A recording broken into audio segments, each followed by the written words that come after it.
What are some artists that you bring forward that we may not know about, or like background vocals or arrangements that you've done for artists in your years in your career? Mercy, we go all the way back there. Everything that you've probably heard on Sugar Hill, I was a part of writing or vocal arrangements or background.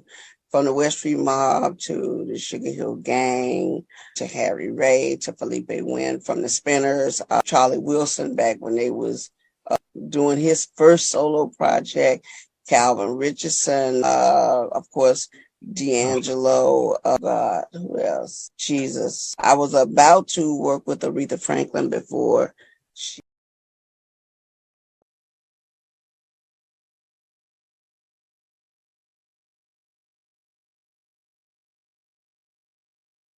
One, two, 1, 2. Happy birthday, Britt. Welcome back. You look new. Look at the glow. What's going on here? Okay. I see you. It's that North Carolina water. Your phone, your joints on mute. I said y'all gave me a hard time last time I was on. I had to come back correct. Mm-hmm. I see you hitting the Pilates. Hitting the gym, drinking my water. Pilates.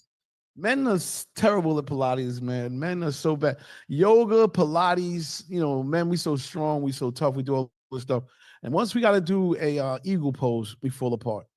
So, you know what I mean? Once we got to do a downward dog, we crying and tree pose, So it's all good.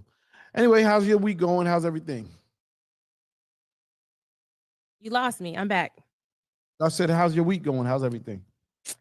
Everything's good, man. Just trying to stay above the headlines. It's a little depressing, everything that's going on, but just trucking along. As they say, one day at a time, man. One day at a time. There's too many headlines, man. Obviously, there's just a lot going on. Like, I don't know what is what is really going on. I know. So the crazy thing is, I was, reading as the news broke that Trump has a war on the museums right now, where he's trying to whitewash history. He's trying to destroy history, and he said he wants to focus on how hot America is and how the future is going to be in America. And I'm like, that's not how history museums work. Like, it's nothing about the future in there. It's all about understanding the past. And apparently he thinks that slavery is woke and that there's an emphasis on how bad slavery was, and he doesn't like that. And people are standing by letting that happen. Like, it's just disgusting. Right. One second, I'm gonna try to turn this up just a little bit. I can hear you better. All right. The problem is that my microphone is connected to this broadcaster today in a different way. So every turn it up. How should I say? I gotta like mic to, but then you can't hear me. So it's like crazy over here today. But whatever, we'll get through it. We'll be fine. Do I sound louder now? I don't know. Maybe I was just great. You know what it is? Normally when I'm talking over here, I can't hear myself talk back. And do you have headphones on? You need headphones. Oh yeah, I can use headphones. Shit. Yeah, you need headphones. I didn't think about that. This is what I'm saying. It takes a village. I have headphones. You can they're the discreet ones. They're the ones that go in your ear. That's fly. Okay. The news reporter headphones. Yeah, yes. Actually, today is National Radio Day. So everybody that's my fellow radio personalities and radio DJs, happy National Radio Day. But yeah, I use these on the radio. Now, what are those? Just so everybody can get put on. These are the Sony 520s. I don't know if I can show you. Hold on.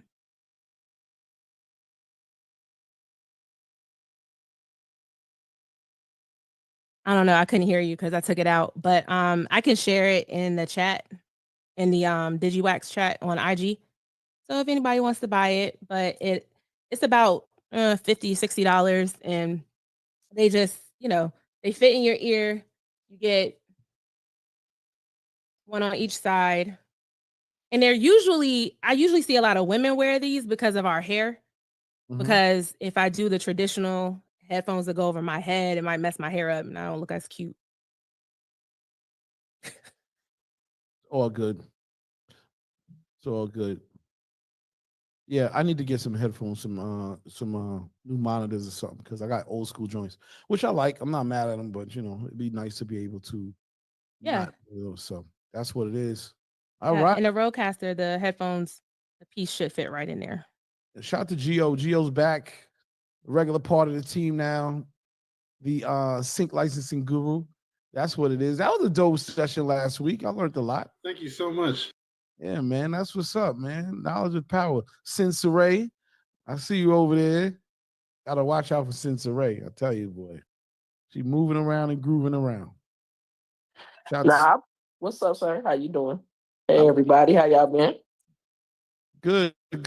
What part of the world are you in now? No, I've been back in that since like the end of June because we had parked the truck for a little bit. A couple things that happened. They needed to fix on the truck, and then we run semis too. So I was just running the box truck and getting everything up. So I'm at home right now, just working on some stuff in the city. Nice. How's summer in Naptown? Shit, it's going good. The kids back in school. It's been busy. It's a lot of events going on. Yeah. I think we have the butter art. We got the butter art fair coming up. We got a lot of stuff coming up. We got the grassroots seminar. Stop here September 13th. So, that's coming. The heavy hitters gonna be in the building. Is Gary V gonna bring his conference back to Nap? Bruh, like, let me tell you about that, CL. When he brought it the first time here, like, I think it was going on, like, when they had it, but I didn't even find out about it until, like, the last minute. So, I don't know. I mean, Gary V is a guy who markets pretty well, but I didn't even know it was here until, like, the last minute to, because Busta Rhymes had performed and stuff like that. I didn't find out about it until that promo came out. But I don't know. It depends on how well he did or not. Right. Yeah, I'm only asking because I know V Friends is like that's a big deal. You know what I mean? So I would love to go myself, to be honest with you. Bro, when you gonna get this Liberty gear for real? No bullshit. I'm gonna go this week, man. Because I need to see a Liberty hat. Y'all pursuing another championship. Y'all beat Minnesota last night because we beat y'all the previous game. So that's gonna, my pole fever. We done lost Sophie. We done lost 3 people to injuries all year. So we just going through it over here. Yeah, because y'all was hot. So Caitlin Clark ain't playing? Bro, she been out the last 20-some games because of injury, which, I ain't mad about. You know what I'm saying? I think they're kind of trying to save her for the playoffs. But we lost Sophie in the last damn game. We lost her. She out for the season. We lost her. We lost Ari. And we lost Sydney Colson. So we just we got rid of somebody else and just signed somebody else on. And then Miss Elisa Sims, she's been the person that came on a couple weeks ago. She killed it in that last game. Kelsey and them, man, they came back in overtime and she got her highest is 38. So they've been figuring it out, bro. They've been figuring it out. It's a good thing too. It's bad, but it's good. I'm gonna tell you why. The good thing about it is that you're now gonna let other players step up to the plate and actually do something. I think that's mad important. So I'm happy for that. Yes. However, it's never good when a player gets hurt. So let's just about that. You know what I mean? And I feel like the way everybody trains is so extreme. The game's so much faster, so much more competitive on every level. People get hurt really quickly and really easily now. You know what I'm saying? It's not like how it used to be. It is different, man. Like people are getting. CL, you know what I noticed over the last few years? that everybody wear low top shoes and they used to wear high top shoes. But do you think that's it? Like, all right, I think that could be, I'm not saying that's a main reason, but if you notice, everybody that played back in the day when they played basketball, everybody wore high top shoes and had ankle support. Now everybody wear low top shoes. They really don't have any ankle support for real. That is true. That is true. Head Rush, what is your opinion of this? Yeah, I was definitely about to jump on that bandwagon since the race started. They not wearing high top sneakers anymore. They're wearing all low tops, So you lose your ankle support, right?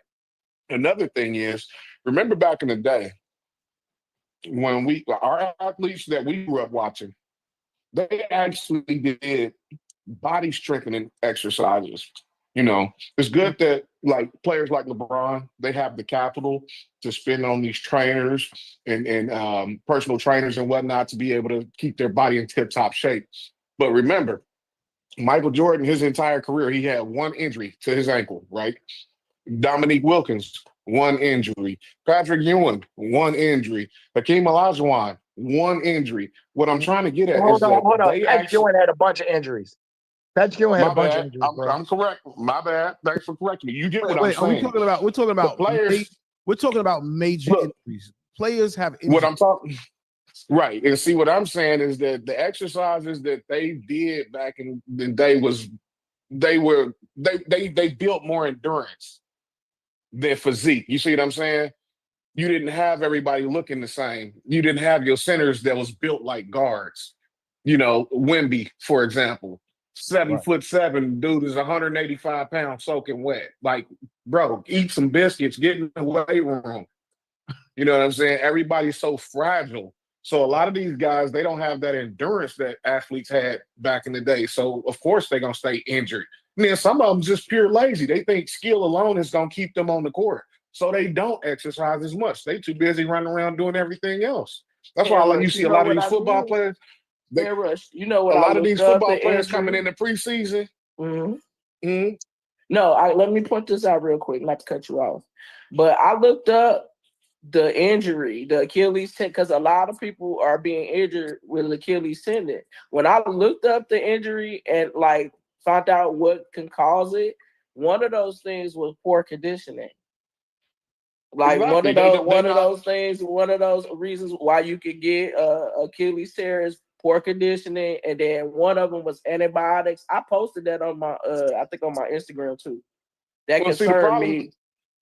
The problem with athletes is that they, like I said, they exercise thinking that it's gonna make them stronger or whatever. Like it makes them stronger, but your endurance comes from putting that wear and tear on your body before you get to the game. Like you said, know what's funny? You know what's funny about that too? There was a point in time where a lot of people were saying a lot of the knee injuries that were happening were due to people playing outside on concrete. And the concrete don't have no give. Yeah, right. It don't. So that's why they tell athletes not to play outside. They tell them to go play in a gym where it has actually a softer cushion under the hardwood floor.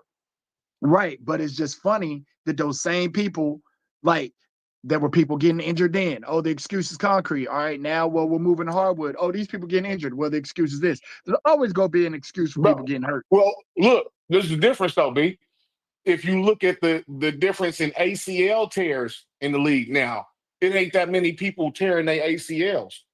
You see what I'm saying? It's like she said, it's more Achilles and arms and and toes and stuff like that. It's not ACL. Like back in the day when we was watching ball players, the biggest thing was a ball player tearing their ACL.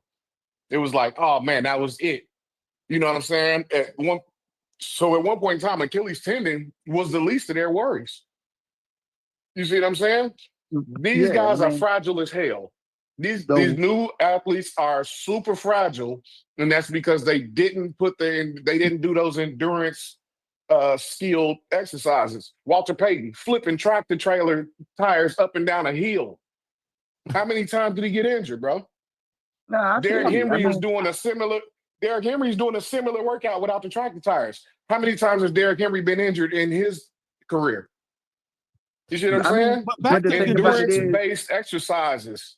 Yeah, But Go ahead. at Go the ahead. same I'm done. at the same time, like I said, like injuries are going to happen across the board. I'm not going to sit back and be like, this is happening because of this. I mean, there are so many factors, but these guys also have more science on their side.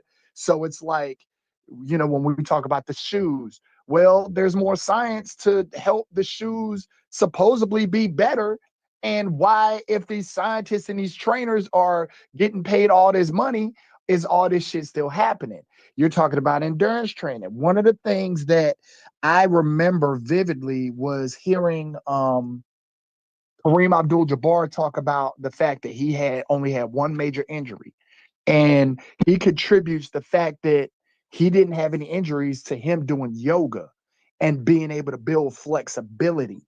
Flexibility is what stops him from getting, turning and twisting and all this other stuff. He's able to be flexible to avoid those injuries. That's the same route that LeBron James is taking. You know what I'm saying? But it's like, you talk about all this money these dudes is making. Like, yeah, all these dudes is making money. All these dudes got science on their side now. But But injuries why are is still it we happening. only hear? But why is it we only hear about the same 5 players that spend these millions of dollars on their body every year? We only hear about the same 5 players. I mean, LeBron but at the being one same of them, time Steph being too, another, and at the KD same being time another too, one. at the Go same ahead. time too, though, people are. I mean, KD gets injured all the fucking time. You know what I'm All the saying? time, and I don't understand how he's, how Uh, he's injured. And he spends all that money on his body. Right. Steph gets injured all the time. Some people, I mean, people are built different. Some people just are anomalies, and some people are just, like look at Bo Jackson, one of the best physical conditioned people ever. They said the only reason why Bo Jackson got the injury he had is because he was so strong. If Bo Jackson, because of the way that he messed his hip up, it was because of the torque that he had and the power that he had. If he wasn't as strong as he was, he probably wouldn't have had that injury. And that's just weird. Like, you know what I'm saying? Some things just happen. These are good points. I'm going back to saying, like, the traditional stuff works. Yoga, you mentioned, is incredible for just the body in general. Most people that do yoga and practice it, they have very minimal injuries. The same thing for Tai Chi, right? People that do Tai Chi, they have very minimal injuries. It's small movements, consistent movements. It doesn't go out of your comfort zone. But when you're training and running 7 miles a day, that's not really good for humans in general. And in fact, a lot of people that have they say overexerted, they've exerted too much, actually do get more injuries and do get hurt quicker and faster. So I think that when I was coming up, doing yoga was almost like, it was like, yo, Yoga was some suburban stuff, man. Our football Yoga, players use ballet. yoga was soft. Yoga and ballet was soft. Ballet. Ballet wasn't even in the conversation. No, because there's some Yoga. players You that better say look it ballet up. helps their footwork. Mike Singletary used ballet. Really, really strong for doing ballet. Yeah, they say ballet helps your strength and your strengthens footwork. your core. Yeah. Hey, Ashley. Wow. Well, that's good to know. That's good to know. Yeah, about to be in a ballet class getting right. I ain't doing ballet, bro. Daddy, hold on. Daddy, daughter ballet. Daddy, daughter ballet. Make it happen. You stupid. Daddy, daughter ballet on Digiwaxx. Nah. Big Red, say have a tutu. one of these songs. We are not doing ballet over here. It ain't gonna happen. Hey, I do ballet. I ain't tripping. If it's gonna keep me fit and keep me right, hey, I do ballet. I ain't tripping. I'm not mad at it, but I'm not doing ballet. I'm just not doing ballet. It's just yoga is good for me. I like yoga. CL. Just think of the grown-up people. The ballet teachers, man. Just go for the teachers, man. Oh shit. Okay, let's play some music. He gonna start Boricua Soul Ballet. You know what's funny? It's probably worth trying at least once. I mean, it ain't really my thing, but what the hey, man? I'm pretty secure. Hey, see, yeah, I emailed you a song last week. I don't know if you can play it for us this week, if you don't mind. All right, yeah, we can get into a whole bunch of stuff. And you remember really the series of joints. Just so everybody knows, today the joints I said I wanted to hear. Today is a super it's a laid back day. I think we got one artist coming on, and yeah, we can just play music and talk and do what we do and level up, talk about some solutions to some things versus just talking about some regular stuff and actually figure out how to make some money. So I'm down for that. That being said, I guess we got to play this record first because everybody's talking about it. Let's talk about what you think when we come back. Sir, yes, sir. I'm gonna start it off. Groovy fucking movie. We haven't had hip hop like this in a minute from a major artist besides the OGs. For the new artist that's coming up, this is refreshing. And then the fact that she did it off of International Players Jay-Z joint was crazy. And nobody expected her to rhyme like this. They expected her to go back to the bubblegum shit. And she was like, nah, fuck that. Let me represent really where I'm from. I'm from the Bronx, nigga. Let me go back to my roots and not get on this bubblegum shit. And that's exactly what she did with this record. And it took her there. I mean, some people might feel something about it, but this is a groovy movie stamp, man. Groovy fucking movie stamp. Oh, shit. I saw Brittany had a strong reaction. Sensor Ray, Gio, any other feedback, any other thoughts on this Cardi B Imaginary Players record? I think we're going to get this a lot, not just with Cardi B, but like a lot of people.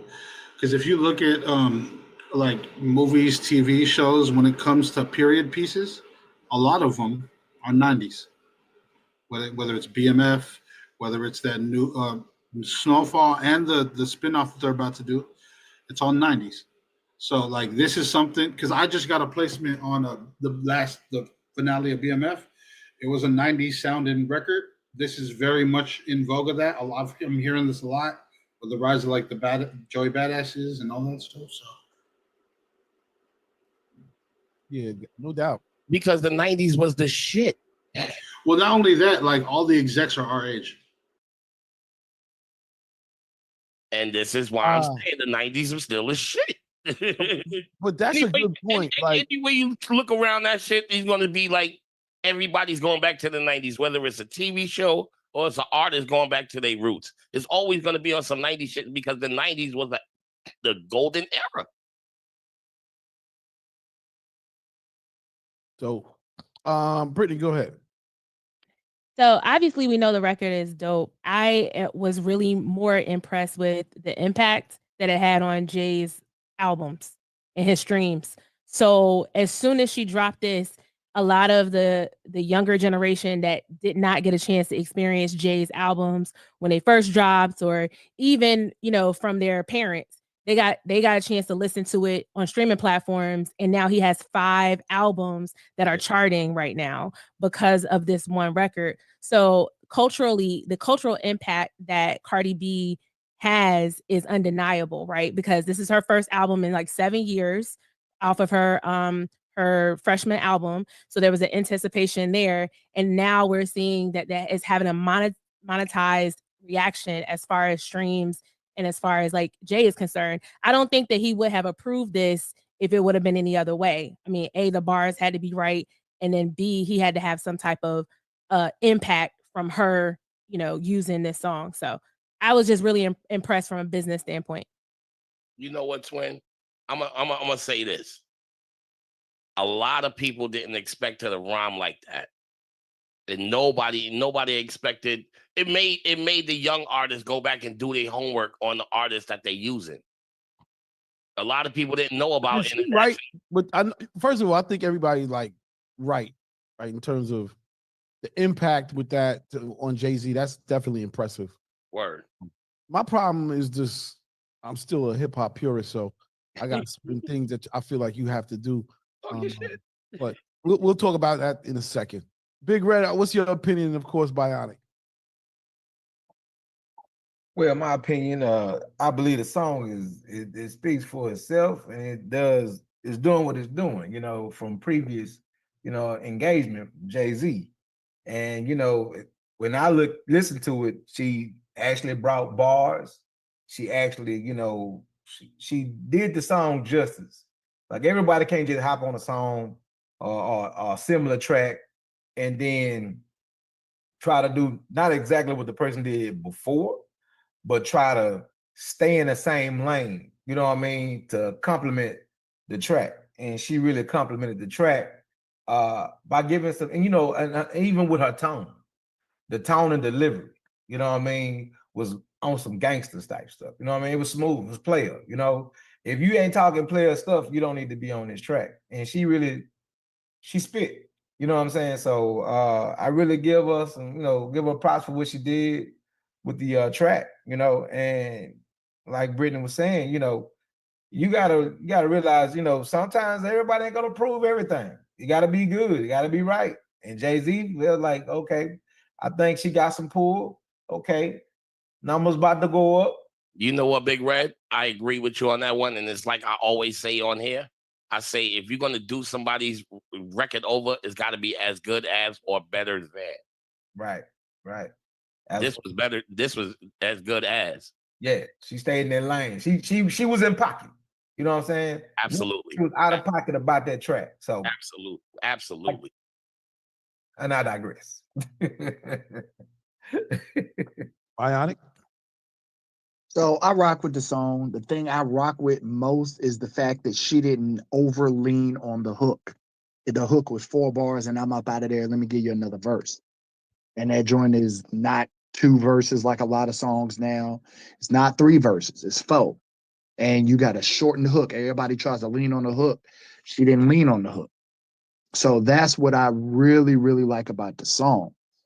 What's funny to me is that, touching on what Brittany said about the whole Jay-Z streams done gone up and all this other stuff, it's just super wild that it takes this, like Jay-Z can drop a brand new album tomorrow. His old albums ain't gonna stream.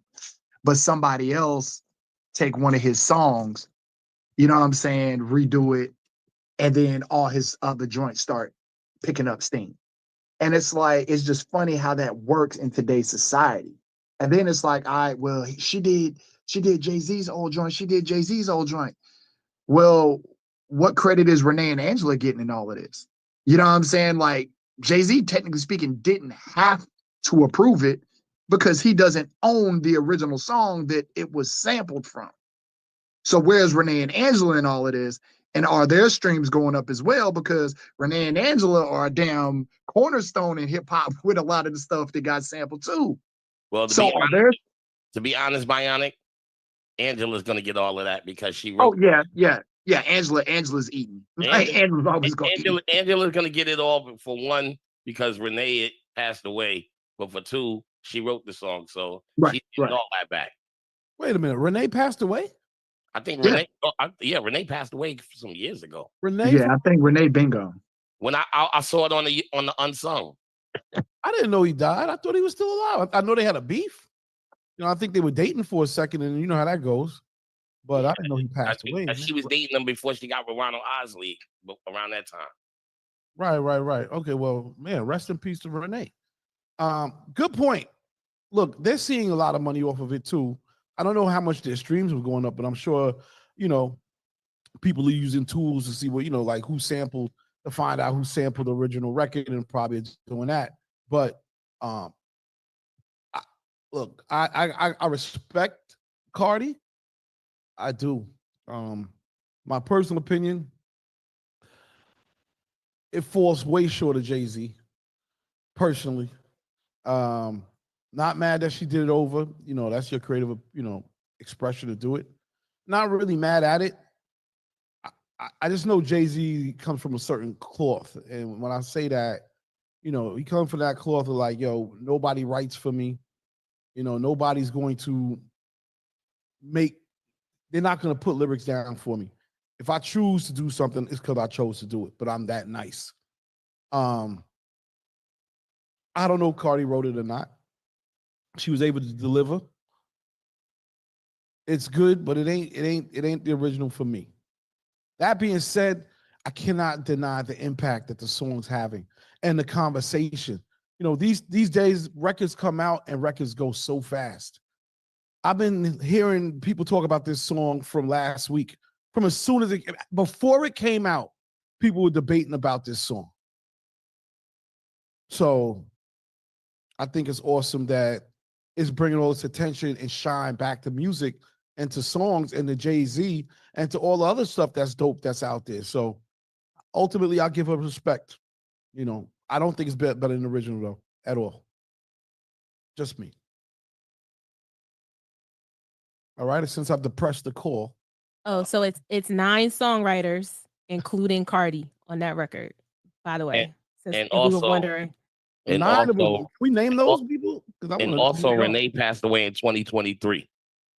Now y'all getting 2 different songs put on now. Well, nah, then somebody need to update that wiki. Go ahead and update that wiki then, because the wiki say he's still alive. Oh, well, I want to hear the songwriters? Yeah, can you just run down the songwriters? I just want to know who's getting credit.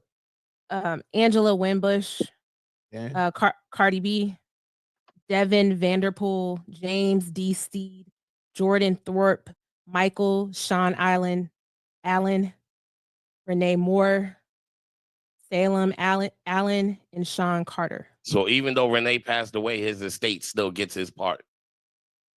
And Renee passed away in 2023. Wow.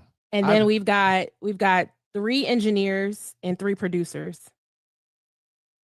Okay. So it's a heavily produced, heavily written album. It definitely took everybody, all of these people to get this album produced, or this song produced rather. Well, keep in mind, everybody that had anything to do with the original is still credited. So, like with, of course, Angela Renee, that's 2 of the names. Jay-Z, that's 3. Cardi, that's 4. And then the parts that the other people had is just a matter of, did they really have something to do with this, or did they have something to do with the original? I mean, right. I mean, yeah. I mean, any time that you use a word, anything, you get credited.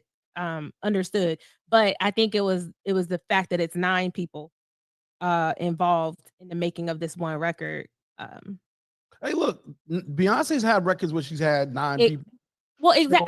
I'm not saying that it is a problem. I actually think that we need to have more people collaborate on records to make them better. Because I mean, there's some records that it's like, damn, if they had maybe some people to help them out, maybe it could sound better. I'm all for collaboration. I don't know why it's looked at as a bad thing these days. I get the writing, right? Oh, everybody wants to write their own stuff. But, as far as producing, you definitely need some help sometimes, because I'm tired of J. Cole producing his own stuff. Some say teamwork makes the dream work. Yeah, no, that definitely is a part of it. I ain't gonna front on that. So, all right, let's play another song. Come back. New Music Wednesdays. Check this joint out. Soundtrack. I was in need. A lot of new joints out here. The song's called Trunks. The song is called Trunks. It is from Highest to Lowest soundtrack, which I believe is what? The movie with Denzel and Spike. All right, Gio, thoughts? I said in the comments, this is probably sync music at its finest. A good sync song don't sound like a sync song. It sounds like a record that you would hear on the radio. But like anytime you hear it, you associate yourself with that character or that movie. And not only is this technically not A$AP Rocky, it's A$AP Rocky performing it, but he's not doing it as A$AP Rocky. That's one thing I like about it. That's what I mean. Technically, this is a diegetic record that takes place in the universe of the movie. And I like stuff like that. So. That's a good point, because I definitely feel like this record is going to get, like, I haven't heard an A$AP Rocky record like this in a long time. Yeah. Not only that, every good, like, real quick question. What is the best movie soundtrack song in the world? And I guarantee you it's also a radio single. I'll tell you what I think it is after you guess. I'll say Shake a Tail Feather. And I Will Always Love You, Whitney Houston. I was just going to say, gotta be Whitney Houston. Yeah. Yeah. You know what I'm saying? Right after that, I would say. I feel like, yeah, no, you nailed it. What was the second one? End of the Road? From Boys to Men. Boys to Men. Yeah. I would think those have got to be the two biggest. Yeah. Wait a minute. End of the Road. What was that one on? Sync movie? What was that on?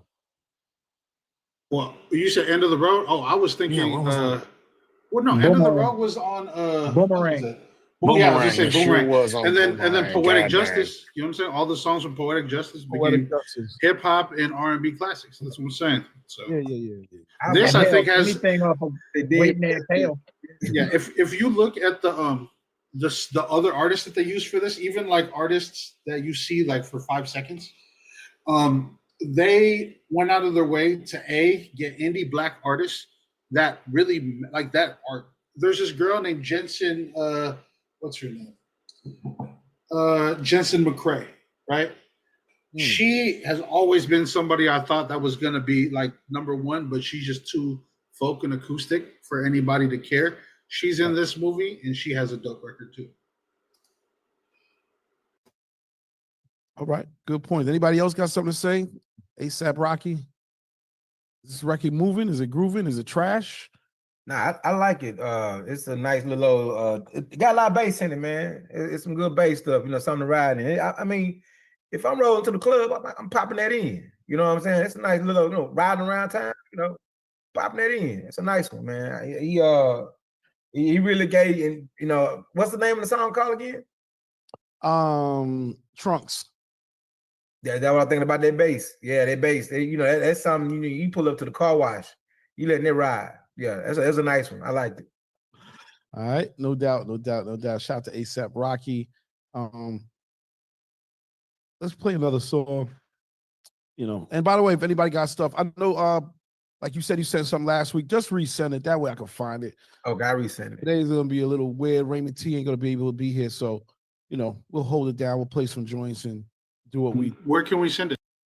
Send it to cl@digiwaxx.com. I'll put it in the chat also, just to make it a little easier. But yeah, if you guys. Hey, CL, this beat tip. Hey man, I saw ASAP Rocky live in Long Beach Arena about 3-4 years ago. Shit was fire, yo. So dude he's dope live too. So if y'all get a chance, go check him out. This beat tip. Bird. Shout out to Beat Tip. Shout out to California. They had the scam artists summit out there this weekend or this week. They didn't do it on the weekend. They did it earlier this week. I know Raymond T went out to that, which was like a big reunion of sorts with radio and a lot of DJs from all over, but mainly the West Coast. Power 106, of course, The Real, but from all over the West Coast. I know Sujit, he does that. Sujit's a promoter that worked at Universal for a long time, and at the end of the day, he's trying to keep the culture together. So I don't know if you got a chance to make it out to that, but yeah. Hey, yo, CL. I went yesterday. I missed Raymond. He went Monday. I didn't make it Monday, but I went yesterday. Your girl, I let her know. I'll be on the Digiwaxx call. What's Honey Bee or something? What's the artist name? Honey Baby.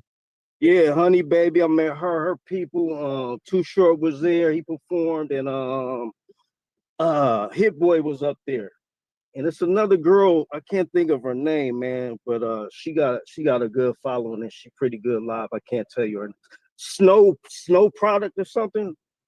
Snow the Product. Yeah, she was up there. She didn't perform, but yeah, I seen her. Tariq knows her very well. Yeah, for sure, man. All right, I just wanted to let y'all know what was happening out here in Cali.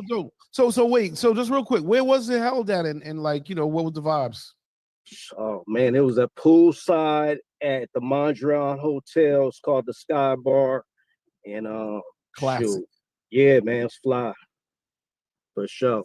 Nice. I had the B Tip in the Mix T-shirt on. You gotta promote your own brand, man. That's how we do it. Definitely. Thanks for your time. Yeah, no doubt. All right, let's play this record. Come right back. We got a lot of joints. People sending them in. Check this out, and then we're gonna play some other stuff. All right, another new joint, Nasty C and Blackie. It's called Lefty It features Diala Nigakobo. I'm gonna say that. Nigakobo. Anyway, Nancy C's back. Nancy C's back. I see somebody got their hand raised. B-Tip, go ahead, brother. Okay, that might have been from before. All right, we'll play a couple joints. You know. Anyway, Nancy C was on Def Jam. I don't know if he's still signed there, but he's back with a new record and whatnot. All right, let me just pick a couple records here. All right, let's do this. All right, new music. Shout out to Big Red. He sent that in. Red, what's happening? Talk about it. Hey man, you know, Ty Harris, this dude, Dallas rapper and pianist, and the guy plays, you know, and I just happened to hear he just dropped that last week, week before last, and I thought it was fire. He also got Hollywood Baby helping him push it from K104. So he's pushing this track right here now, and it's running through the city. So it's you know, I just wanted to bless everybody else who hadn't heard it. Check him out. You know, the dude got something to say. Triple D, we trying to get music out there called the New Dallas Movement. So the New Dallas Movement is gaining some little win, and we're trying to push everybody out. Like you know, so many artists in this pot down there in Dallas that really not getting out there like they should. So, you know, why not let everybody get a taste of what type of music is going on here in Dallas, man. So I wanted to push that out there for y'all. All of the time, give up love, try to do all I can. Here, Rush know about him. Yeah, dang all right I do. I've been screaming Ty Harris, man, for about 3-4 months now when he did the Nut Cookie Buck freestyle. Then he got the song with Knocking Those Down and Sitting Sideways where he played the piano in the front yard of his neighborhood. Like, yeah, I've been hip to Ty for a couple months now, man. It's about time y'all done brought some of that heat to the call. Oh, yeah. Yeah. I've been listening. Well, I listen to you. Well, technically, you brought something to the call before. He was just on another song. What was the other song that he did? He said, "Speaking of Dallas, that's a catch." He was in that song. Come on, man. I'm tapped in, man. Y'all better recognize when I say something hot. Y'all better listen to me. Head Rush know what you talking about sometimes. Just sometimes, you know, a little bit. Oh, yeah. Oh, yeah, definitely.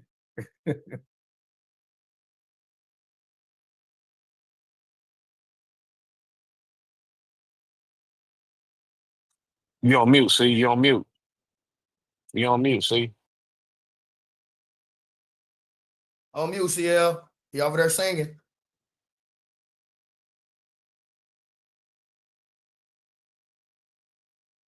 I said, my bad. That sounded like a whole lot of jive that was just said, but you know, so good. shout out to the shout out to Head Rush. She be in the Matrix and out, and then it try to catch up, and it be sounding like, you know, it sound like Airplane #1 and shit. Anyway, what's up, Head? I see you, DJ Head, in the building, the Miracle Kid. What's happening with you? Yo, press your unmute yourself. DJ Head. Yo, what's up, bro? How y'all doing? We good, man. Just chilling, man. You know, sharing some records, playing some new joints and whatnot. How's Syracuse? It's cool. Everything is straight, man. It's dope up there. You hit any of those lakes up there yet? They got some like nice lakes, and they be doing lake parties and all that stuff. I got to do a joint this weekend up there at the Elks Lodge up here. Ah, okay. Shout out to the Elks. That's what's up. I need to come up for that, man. That sounds like a fly joint. Okay. Dope stuff. Well, thanks for joining the call. No doubt. Yeah, man. We just gonna try to share. Everybody that's sending stuff in, we're gonna try to get to everything. But check this right. 47 seconds later, artist is called Genevieve. Song's called Chrysalis. Shout out to Bionic on that one. Bionic. Talk about it, kid. Man, digital digging came across my ears. I was like, yo, this joint got a nice little R&B hip hop vibe, gives you vibes of like, you know what I'm saying, mid 2000s, gives you vibes of like Rick Ross need to be on the remix. You know what I'm saying? Like it's just that vibe, but it's just a little short, which we know is short to try to get the streams up. But I wish it had a little bit more development to it, but I enjoyed the record. I hate that you just said that. I hate that you said it was short because they're trying to get the streams up. What? The record was vibey. Right. And you want to hear it again. Record. And you want to hear it again. So you'll hit play, be like, that wasn't enough. And you hit play. Now you got two. I'm angry all the time. So maybe not me. I want to hear it again, but I'm mad that you shortened it on purpose. Like it could have been a good 3 minutes and we would have been great. Right. But if you put it on repeat 5 times, you know, or if you got 15 minutes and you repeat it for 15 minutes, you got 5 streams versus 30 streams. You know what I'm saying? It's yeah. My math was horrendous on that too. I get it. 5 and 10. My bad. It got you over here looking crazy in the school. All right. All good. I mean, I like it though. I like that joint. That's fire, man. You know anything about the artist? I know nothing about the artist. I'm gonna start looking into her though. If everything else is about that vibe, I'm that's gonna be some good laid back, throw it on in the background and do some work music. Yeah. Nothing wrong with that. All right, we're gonna switch the course just a little bit here and play something else. New music coming out of Jamaica. Check out this record here. Oh, is this the right record? That don't look like the right record. I don't think so. I think I just messed up, guys. I think that is the wrong record. All right, we'll play something else. Give me 1 second. Well, yeah, while you get that together, y'all want to talk about Target CEO stepping down amidst the boycotts? Talk about win for the people. So I just think that this is really interesting because this is like proof positive that boycotting and black dollars and, you know, not shopping at places that you don't buy where you will not be hired actually does work. And so I love to see when we collectively organize and follow through on some stuff. And I'm just really proud, you know, and I want to take a moment to just shout us out and be proud of it instead of like criticizing, because I think we get really in the weeds sometimes about criticizing the Black community and criticizing how we spend our money and criticizing this and that. So I just want to take a moment to just be proud the fact that we said, nah, we're not shopping there. And we showed that we were sticking together on that. And now their CEO is stepping down.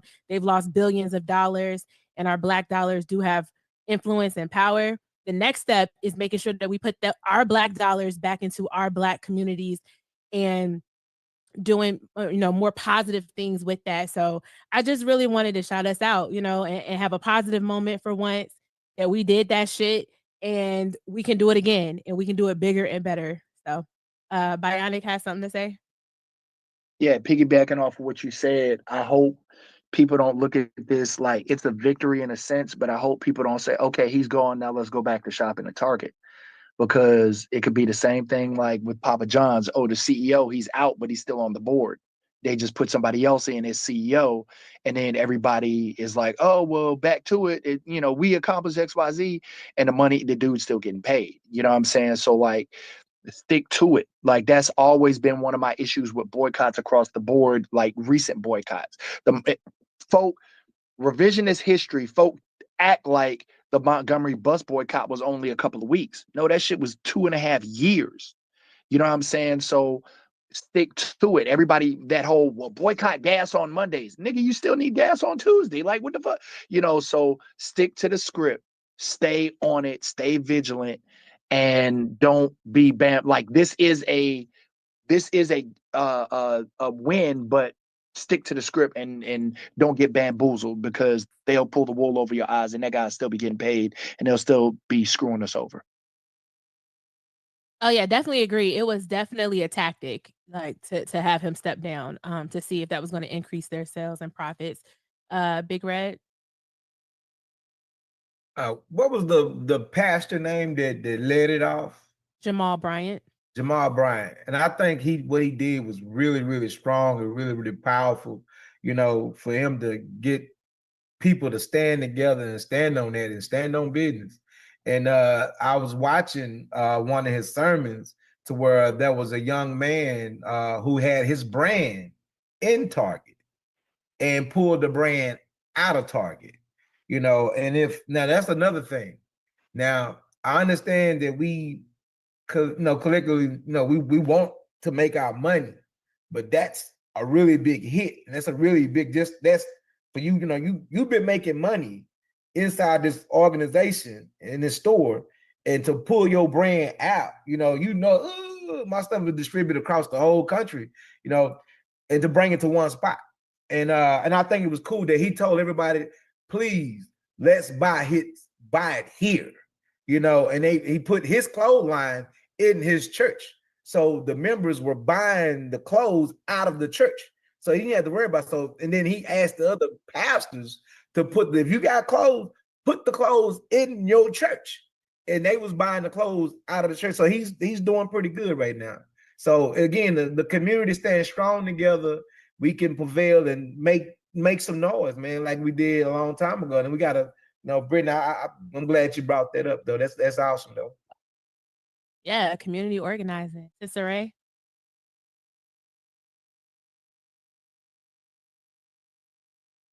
Sister Ray, are you there? Sister Ray, you there? Okay. All right. Who else got their hands up? I think Gio. Oh, yeah, Gio, go ahead. Oh yeah, I really like that you brought this up because I think that this is a literal case study on how when a group of people are being mistreated, letting their dollars do the work. I think this could work across the board, even in our industry. I mean, we hate streaming, dog. We hate streaming. You know what I'm saying? So we need to find the right way forward and circumvent that and have everybody do it the same way that they stop going to Target. Because we could really put a dent in these labels' pockets and have them listening to the artist. You know what I'm saying? But I like that.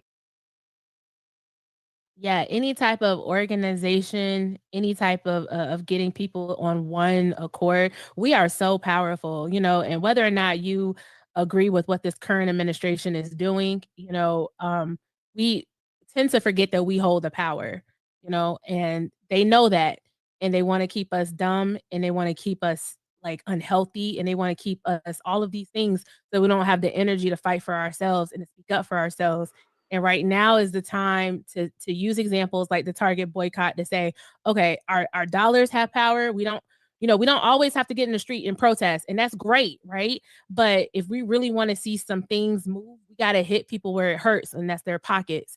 So, yeah, I agree with what everyone has said.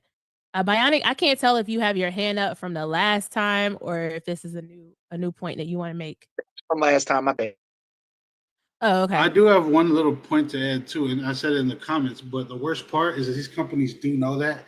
I'll tell the story, and it seems like it was a while ago. This was literally last week. I walked out of a brand meeting because they were like, we got to get the blacks. You know what I'm saying? Like, the blacks are the ones that buy. You know what I'm saying? And somebody dropped the N-word so casually that I had to leave. Like, these are all white people. No Mexicans, no Asians. I'm the darkest one in the room, and they're talking about we need to put some dirt on it. We need the blacks to buy. So you know what I'm saying? So Oshkosh, Big Osh for the record. Just letting you guys know. And it's so crazy. I'm gonna let CL throw it back to him. And just one point I want to make too. Amanda Seales, like I don't necessarily agree with everything that she says and how she comes off, but when she did the Jubilee where it was her against 20 Black conservatives, and the point was brought up about rap music, and the point that the Black conservatives was making was that, oh, well, you guys put it in your music and it's violence and you're killing each other and all of this stuff.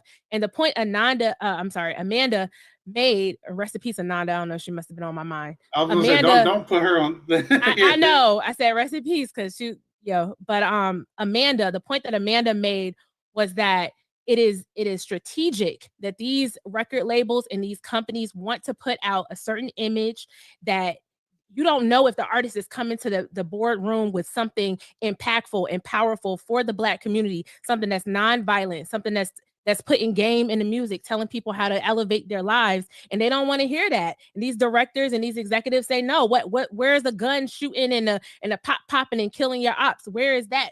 That's what we want. That's what's going to sell. And so I just think that if you got the opportunity to watch the Jubilee episode with Amanda Seales against the 20 Black conservatives, I think it's eye-opening that, you know, people still have these views. But again, shout out to all of us for putting our dollars together, or actually removing our dollars and saying that we're going to stand up for something and act accordingly. So back to you, CL. Well, this is a good conversation. We do have to focus on ownership. Shout out to Jenny, he's in the building, and we were just talking about that on the side. Because ultimately, we don't want to go back to the same space. You don't want to say, oh, I'm going to boycott Target and go to Walmart. You know what I mean? Or I'm going to go boycott Target and then go back. And then, you know, what have you achieved besides showing the power?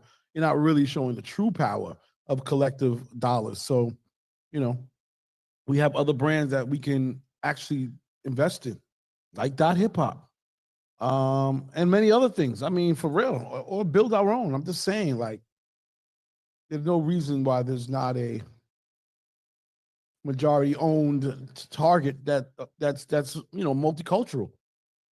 I'm not even saying just Black. We're talking multicultural at this point. All right, I'm gonna play a song. We'll be back. Bitches and skitters out there. Let's have a rockaway party in the morning. Go wash your front, from the front to the back. Go and wash your front. Why you smell so bad? Go and wash your front. Oh my Jesus, oh my God. Go and wash your front. Go and wash your front. Go and brush your teeth. Go and wash your underneath. Cause you're smelling like blood bleed. Blood bleed, blood bleed. And you know what they smell that? Oh my gosh, you smell like trash. Put it up and tie in a bag. Scandal. Go wash your front. From the front to the back. Go and wash your front. Why you smelling so bad? Go and wash your front. Oh my Jesus, oh my God. Go and wash your front. Go and wash your front. Go and brush your teeth. Go and wash your underneath. Cause you're smelling like blood bleed. Blood bleed, blood bleed. And you know what they smell that? Oh my gosh, you smell like trash. Put it up and tie in a bag. Scandal. No what they smell that? Oh my, no what they smell that? No what they smell that? Oh my, scandal. No what they smell that? Oh my, no what they smell that? No what they smell that? Oh my, scandal. That's a little short one.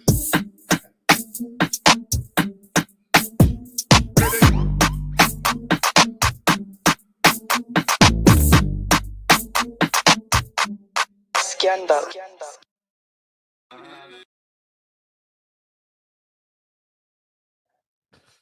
All right, we had a little back-to-back play. You already know how we do it sometimes. You know, we just run two in a row. So good. Shout out to C Styles and Geo on those two productions or those two songs.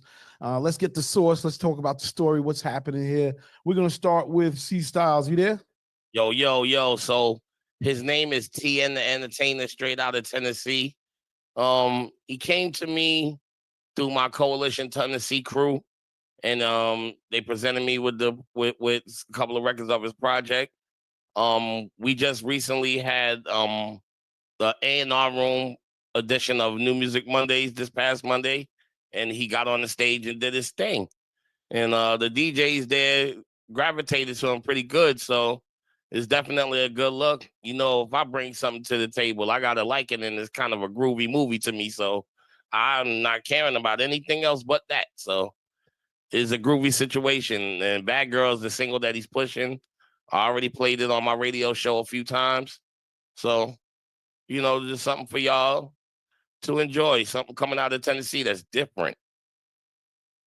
Nice. All right.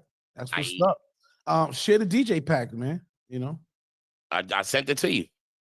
All right. Those are the two songs. Okay. They wouldn't let me send the folder, so I had to send them individually to you. Okay, fair enough. Fair enough. So All you right. can put it on there. You can put it on there. Let's go. They already encoded, so y'all can play it. They both radio versions, so it's radio ready. Yeah, man, we'd love to get them up. All Appreciate good. Shout out to Tennessee and all that Nashville hot chicken.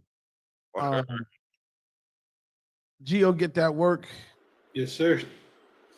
So that record that I did, Wash Your Front, the Scandal Rhythm, it was a joke originally. I had my homegirl America Foster. She's the one of the vocals. That's literally me sampling an IG reel of hers. She's the new vocalist for Major Lazer, and I did it as a joke. I did it as a joke, and I sent it over to Elevate. She's the DJ that helped me finish it. Yeah, she was like, "This is fire. You need to finish it." I put it up last night as like a joke. Got 15,000 views this morning. And she wants to put it out, America. We're going to put it out on Even. And Diplo's probably going to do it there. We don't know yet.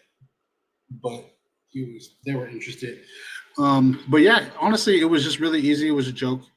And everybody gravitated to it just by everybody has an ass and everybody has a front and everybody needs to wash it. So, especially all the little Jamaican moms and dads are like, I ain't heard slang like that in a long time. Scandal, skittles, like all that. You know what I'm saying? So, yeah, it's for the summer and the top of the autumn. You know what I'm saying? Nah, definitely energy track. That's what's up. Shout out to Major Lazer, of course. I want to say something about Wash Your Front. I think that's the name of it, right? Mm-hmm. I love the message. Yes, it's the summertime. Don't be out here stinking and smelling. And I think everybody who is clean and vibing to that song, they be like, yes, absolutely. Because when I heard the words, I was like, wait a minute. What did she just say? And I know it's hot. It's hot in North Carolina where I am. I know it's hot in New York. Like, please wash your front and your back and brush your teeth. Because you're smelling like blood cleat, exactly. and some of y'all need to go to the dentist because you got a rotten tooth in your mouth and you don't floss, and we smelling your steak from Steak 48 6 weeks ago. Exactly. I'm done. I'm tired. You know what I'm saying? Let me get this off, CL. Wash y'all ass. All right, I'm done. Exactly. You got to brush your teeth and wash your underneath. You know what I'm saying? Because you're smelling like blood cleat. Boy, I'll tell you, boy, a lot of public service announcement right there. And a lot of emotion going on today, boy. I feel you. I feel you both. All right, let's play some more joints. Let me see. I was digging earlier and I got this record here. Big Red got his hands up. Keep it short, Big Red. Go ahead. Keep it short. It's gonna be quick, man. That was my song that I was singing. Your kids, they lock themselves up in the room. Oh yeah, mama. And forget that we do have a shower you can be using. You know what I'm saying? Don't think because you're not going anywhere, your body ain't expiring. So that was a message. Exactly. So that's why I can vibe and feel it. It's all right, man. That was a nice one, though. It was a nice one. I like that one, Gio. Nice. All right, check this out.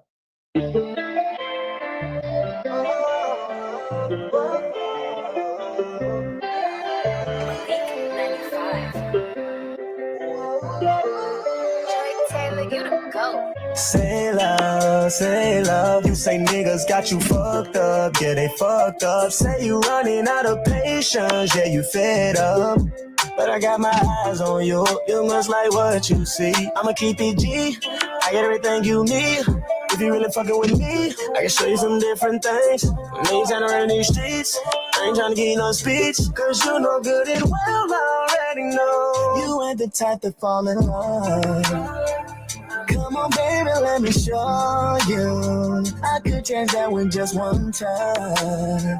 Who you been giving all your trust to? You ain't the type to fall in love. What happens if we fall in love? See, girl, it don't take too much for me to realize. Tell him about that look on your face, yeah, he ain't treat you right. Just being honest. Girl, you way too modest. Oh, tell me me, do you really think he deserves your love? Tell me, do you really think you've been through enough? Oh, as soon as it feel like love, that's when you fall back. I know you're fed up. I'ma keep it G. I got everything you need. If you really fucking with me, I can show you some different things. I know you're trying to run these streets. I ain't trying to give you no speech, cause you know good and well I already know you ain't the type to fall in love. Come on, baby, let me show you. I could change that with just one touch. Who you been giving all your trust to? You ain't the type to fall in love. What happens if we fall in love? You ain't the type to fall in love. You ain't the type to fall in love. You ain't the type to fall in love.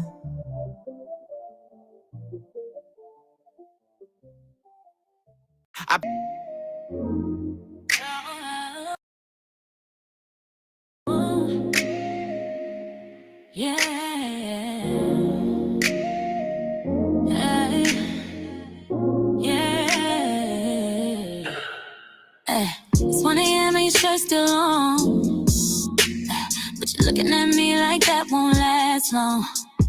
I see the way you lick your lips, shift your tone. Saying you should leave, but boy, you grown. Ain't no Uber outside, so stop pretending. This vibe's so real, it don't need defending. You love how I talk, how I walk, how I taste. So I rush out when you could get late. Spending this, let's do it right. You don't wanna go no. Good love we will share. Spend the night. Let them streets chill for a minute or two. Ain't nothing out there that's better than this view. You in my sheets while I'm slow on the grind, saying all the right things without wasting time. I ain't playing wifey, I'm a real grown woman. I talk dirty, kiss smart, and cook something stunning. You need peace, I'm your personal retreat. With hips like prayer and love on repeat. Spending this, let's do it right. You don't wanna go no. Good love we will share. Spend the night. Boy, quit fronting like you got plans. You know damn well this where you wanna land. Don't act like this body don't speak to your soul. You feeling it now, so don't let go. We don't gotta label it, don't gotta lie. Just right away till we touch the sky. I'm what you need when the day gets hard. That late night text, that full body charge. So kick off them boots, drop that phone. Ain't nobody calling but me alone. And trust me, baby, one more round, you gon' forget why you even thought about leaving town. Yeah. Spending this, let's do it right. You don't wanna go nowhere. Good love we will share. Spend the night. Ooh. Yeah. You knew what it was the moment you walked through that door. So don't go now. Just spend the niche.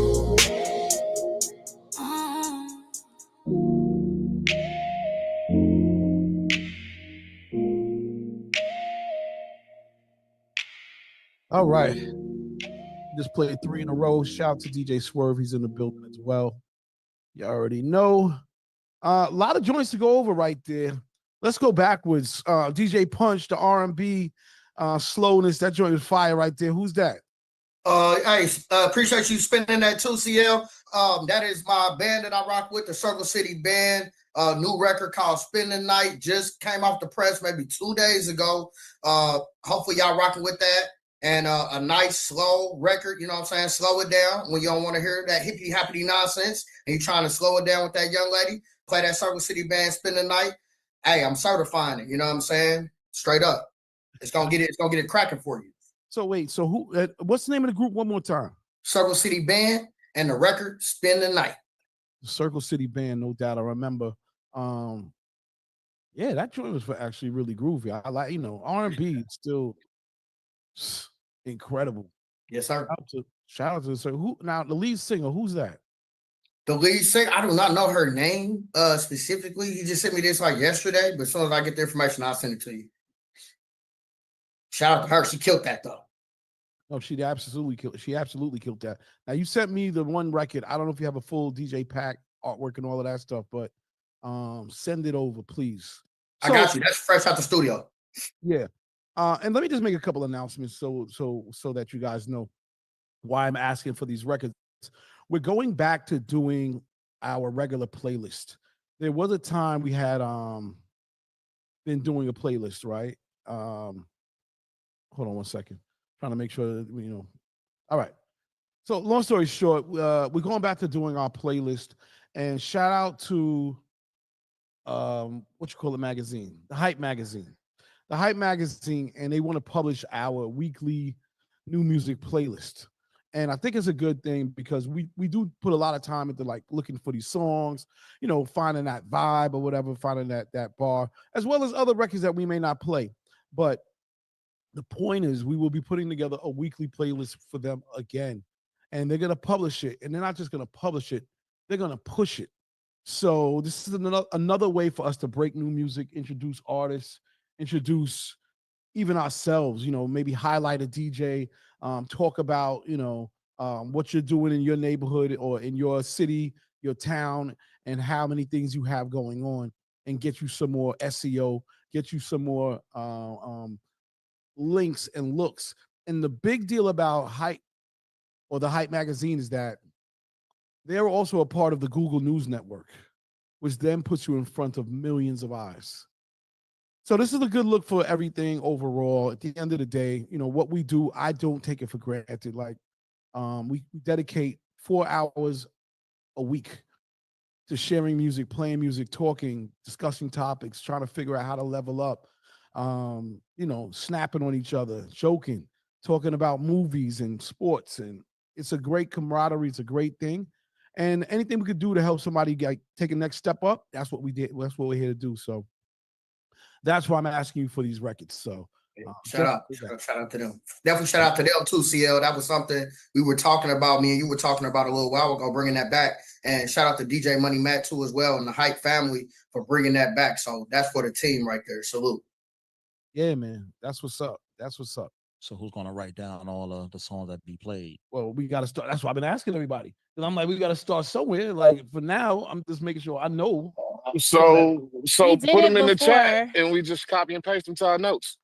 We did it before, when we made the flyers for the playlist. Yeah, you did the list. Yep. Yes. So yeah, that was dope. So it's good. Thank you. I want to take credit for that. That was my idea. No, go ahead. No, I don't care who. I'm joking. Look, don't do that. Don't do me. Don't do me. All right.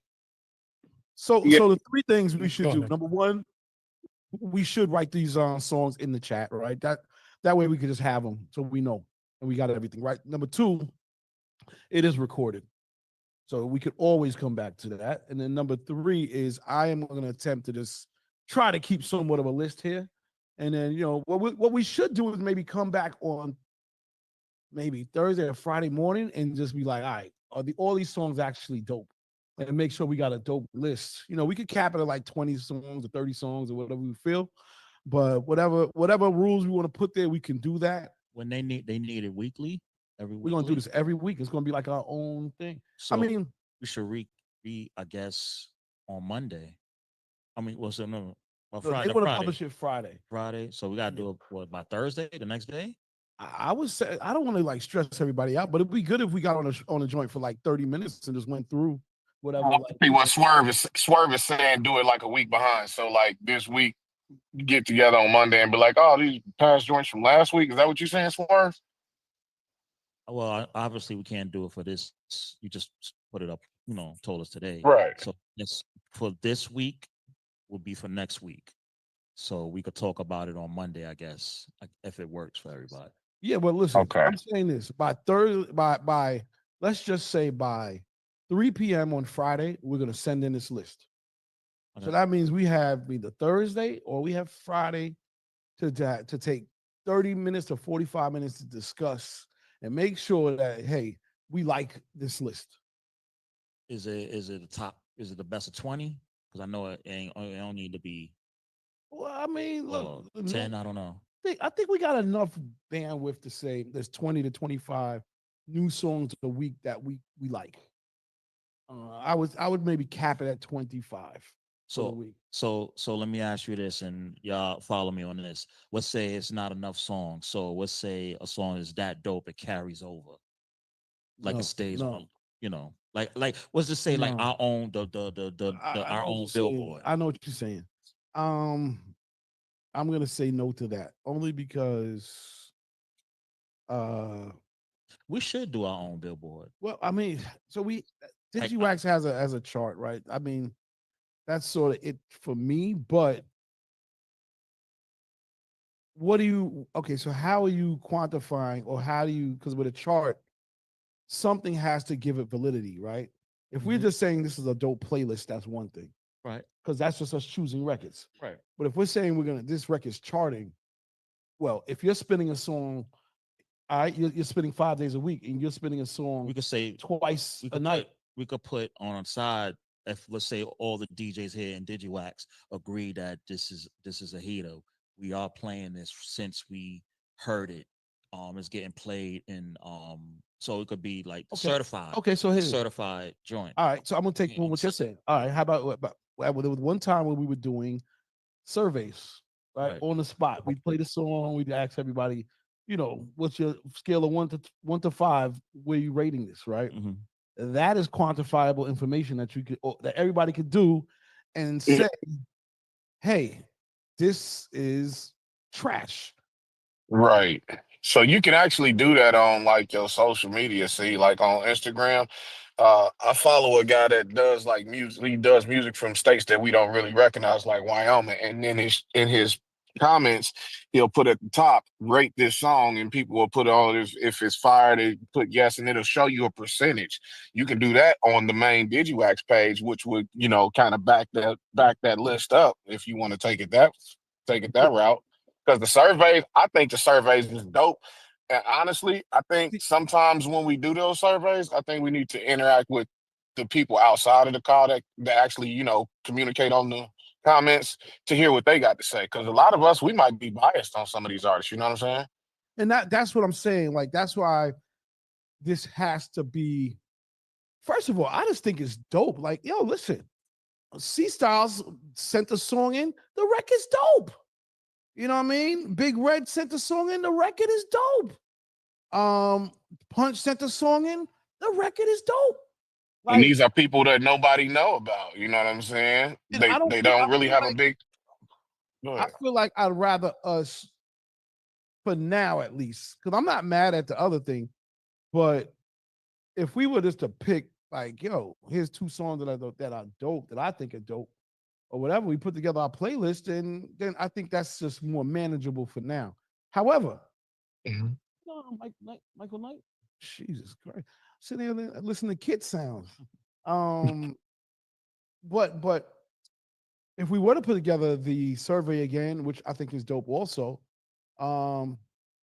maybe we could have 2 things. We could have our picks, right, which is the playlist, versus actual records that people like. Something like. Oh yeah.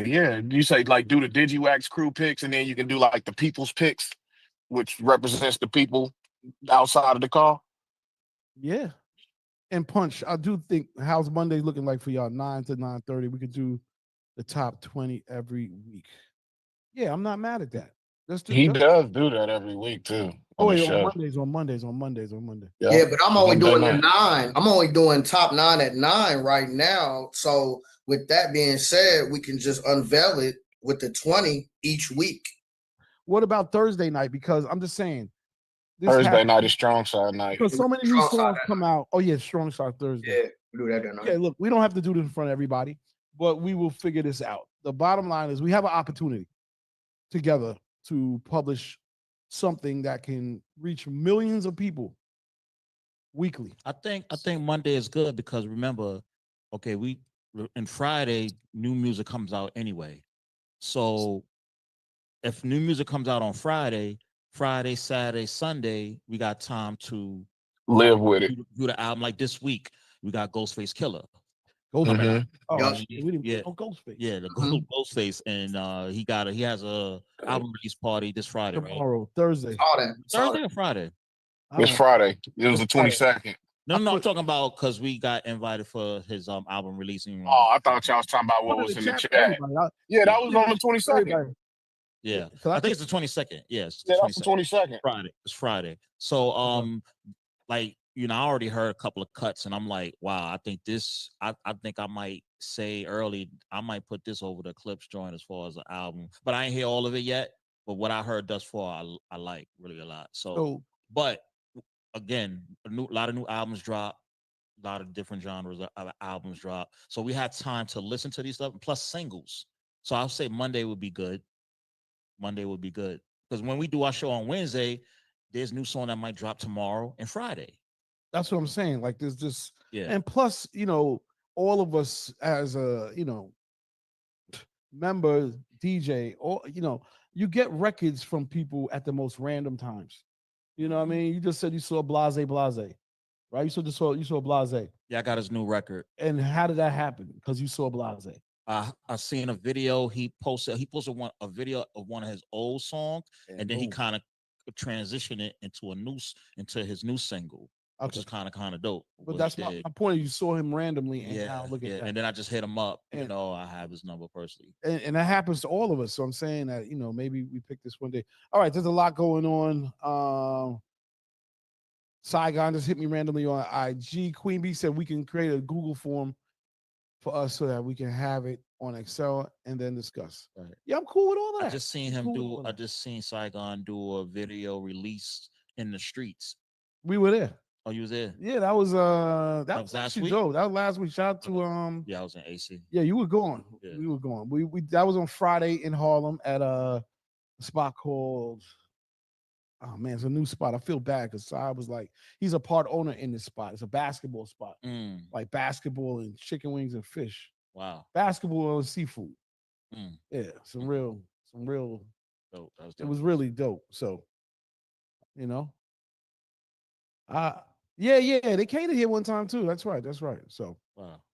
And we're talking about a lot of different stuff. But all right, the bottom line is we got some dope opportunities. And we should take advantage of it wholeheartedly. Yeah, I sent you some songs too. Oh yeah, let me get into these right here. Come back. Hopefully everybody's feeling good, feeling fine. We'll rock a couple more of these records. All right, let's play this. Play the first one. I mean, when you get to it. 1 second here. All right, here we go. Oh, me skanky dan. Me not have to kiss girl for them chimble. Me have to give her come a jingle. Joke them like nigga pan timble. Man see have enough strength and impotent. Drink enough fruits and juicy blem. When the cock start grow him call for end. You gonna knock on me door, she want again. Sit down and no get up back. I bet so you come when me touch your spot. Grab up me body like a nickel scratch. I make you whistle like a tickle pot. Yeah. Sit down and no get up back. If you try run, y'all a better drop. Don't tell me done, me no know if you stop. Just whistle like a kick a pot.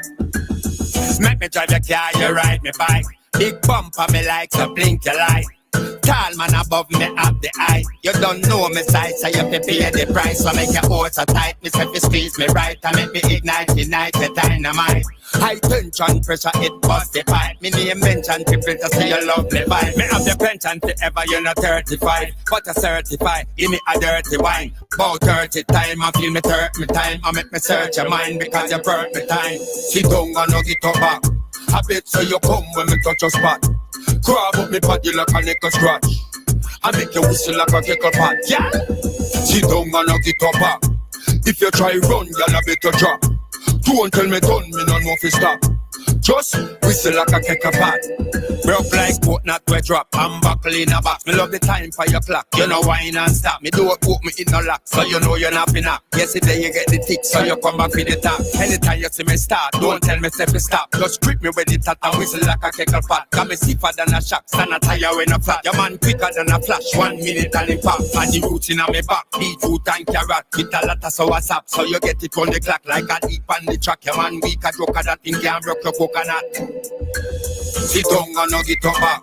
I bet so you come when me touch your spot. Grab up me body like a nickel scratch. I make you whistle like a pickle pot. Yeah. Sit down and no get up back. If you try run, y'all better drop. Don't tell me done, me no know if you stop. Just whistle like a kettle pot. Your G-string sweat till it bingo. Anyway you swing at them a tingo. Say she never know, say me fit so. Say she never know, say me big so. After me na lick like Frisco. We drink back juice and kiss her. Jackie take grace like a bimbo. Right to your gate and a window. No girl no see me and Kimbo. And I see him waist on the tingo. So me a fling in your head so. Wine and come and drop and gong. Make bed pop down. Sit down and no get up back. I bet so you come when me touch your spot. Grab up me body like a nickel scratch. I make you whistle like a kettle pot. Yeah. Sit down and no get up back. If you try run, y'all better drop. Don't tell me done, me no know if you stop. Just whistle like a kettle pot.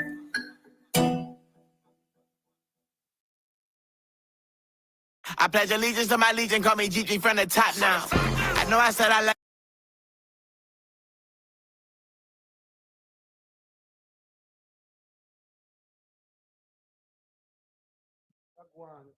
True. All right, so I guess we're changing camera angles. We're trying things out. We got the switch one. I don't know I ain't about gonna front that last draw. C Style ain't feeling it.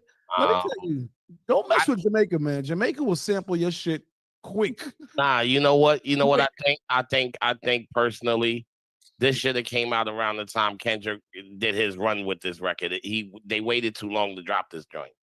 To now to the point where it's kind of boring now. I don't want to hear it no more. Like, why? You know what's funny? These styles, no, it will work. This is like /Dembo music, and I know y'all don't play that down there, but this is /Dembo Washington. Yeah, I'm from New York. I play every goddamn thing. I know, but this is /Dembo, and you can go behind the record. What you call it? Shake It to the Max. Yeah, Shake It to the Max. So it's still familiar. It's still familiar, but it has a combination of 2-3 different styles in that record. So it can still work. I mean, I guess it got its lane, but I mean, commercial wise, it won't get commercial radio wise. Like it'll get. How many reggae? It'll definitely get a mix show. How many dancehall records you can name? 10 joints that's out now that get commercial play anyway. I wait. Oh, I'm waiting. Besides Shake It to the Max, I'm waiting. 10 dancehall joints. I'll say this, right? I mean, I get you. I get you. Records traditionally just take time to grow anyway. So, in other words, I don't know if that record's new or old now because we're finding out about it now. I remember we had that debate. It's new to us, but you know, in the Caribbean, they're playing songs that we're not playing for months. Yeah, they could. I wish. We'll see. Epidemic just walked out. I'm see if he knows about it because he knows about a lot of Caribbean joints. I've been playing this song since we just played 2 reggae joints, 2 dancehall records. So how old is this record really? That's the question. I don't know. Now Swerve sent these records in. I don't know. How old is these records, Swerve? They was downloaded this past week. So I don't like CL said, certain songs as far as in the dance hall, it could have been out maybe a month, a couple of weeks or months, because they could record today, master and the mixing today, and it'd be out tomorrow to the same day, and they'll get play for weeks out there, and then by the time it gets over here, it's considered old. But to us, it's new. Yeah, today the laid back day. I want to play it again just because we had a DJ Epidemic just step in the house, and Epidemic, he plays dance hall, deep Brooklyn, you know? Yeah, yeah. Brooklyn Yard. Yeah, and let's look at for real. That's gonna be crazy. All right, look at that shit. All right. I just want to play a little bit of it. You know what I mean? And then I'll get you a quick opinion. Shout out to the whole team. Check it out. So what's your opinion? That's a party record right there. That's gonna work. It's gonna work. It's gotta remember you got it's gonna be a mix of the older generation and younger generation because the two elements that's there is airbending music, which is an element that's in there, and there's an element of 3-step in there as well from Africa as well too. So it's wait, hold on before we skip over and start going crazy. I know ain't nobody on this call know what airbending music is because I don't even know what the hell airbending music is. So talk about it. Airbending music. So airbending music is a style of music. It's like if you heard the song by a young brother called Greatest Ben or like Zest Up, it's like they call it Zest Bounce. So it's like that type of beat pattern, and the kids in high school and elementary school they put me on to at the graduations and proms I've been DJing, and they go crazy for it. So it's like what you call what also considered like a Zest Bounce is New Orleans bounce. So it's like a mix of that, but also so it's like I kind of say it kind of also with Dembo. Yeah, you can say that a little bit, but more I'll say more 3-step because 3-step from I think 3-steps from South Africa if I'm not mistaken, and that's like it's not new. And these are all different styles of music we're talking about. Yeah. So this is my point, man. We're talking about, and you never heard it before. You said I haven't heard. This is the first time I've heard this record. Wow. So probably when I go back to school, when school opens back up and I do my first event, the back to school event, they probably gonna ask me for this record. Tammy Marie said this is a no for me. B-Tip said, yeah, I like it. Old school put 2 fire emojis. And I think that's, let me see. Is anybody else talking about this? C-Style said this should have came out when Kendrick dropped his joint. Quantum said, bet this rings off in Toronto. And I don't know where the other comments are from. No, Head Rush said light is in the air. My mom is here. She likes the record. Basement vibes. Let me know Labor Day. Lighters in the air was for the previous song, not that one, sir. Okay, well, I messed up. Okay, the bottom line is it got some forward and it got some hate. Personally, I think the joint is fire, and I understand because it's like Jersey House. Or not Jersey House, I should say, like Jersey Club. Yeah, Jersey Club. Right? Yeah. So it's like the Caribbean version of Jersey Club to me. It's like super energetic, young, and they run these rhythms for like 2 hours straight. Yeah. And cats party out. I mean, these gonna be sweating, yo. Like wetty be crazy. Yeah. So, I can see it working. And the fact that using Kendrick Lamar is gonna be talked about. Yeah. I think it's a put dope record. more legs on the Kendrick joint. The song, so it's being done. It's being done. Back to opportunities. We were talking about the playlist thing, so we're going to be working on that. That's going to be great, and we're working here at the Penthouse. We've been steadily putting this together. Like I said, everybody on the call. Anytime you're in New York, we need you to come by and be a part of this energy that goes down from 7 to 11. We dubbed it the New Media Wednesdays, and it's also called the Content Carnival, where we have the new music experience. No. Too many fucking names here. I'm confused, but the bottom line is we do shit here. And I think we're gonna add one other element to it, which we should have added from the beginning, but for some reason we just didn't, which is we have to have the DJ listening event a part of it. It must be like how Hot 97 has, the music meeting. Yeah. We have to have a music meeting here for DJs. 1 hour in between the sets. We sort of started talking about doing music, but now we're like, you know what? Let's get Hot 97. Let's get Power 105. Let's get Z100. Let's get everybody who matters to come and just listen to a damn song. That's right. Why not? And maybe an hour and a half and do what we do here, but bring it live here and let them just vibe to new records. Because to be honest with you, how many hours out of the day does everybody on this call Oh, I mean, how many hours out of the week does everybody on this call get to actually digest and go through digital dig for new music? I do it every day, at least an hour. Okay, you? Not every day, but I dig about three to four times out of the week. 3-4 times out of the week. Everybody else on the call, I mean, what? How much time are you dedicating to finding new music? How much time are you actually saying, you know what, let me just go through some shit and find something that vibes with me? For me, CL, I'll say a couple days out the week, I go through the email and really go through stuff. Myself and DJ Manny Face is working on the Mix Hall's Top 100 list, where we've been putting that out each month with a lot of the records that I get from all y'all. So that's something we've been implementing, and we've been doing that about 2-3 days out the week, really going through records. Dope. Anybody else? And that's my point. That's my point.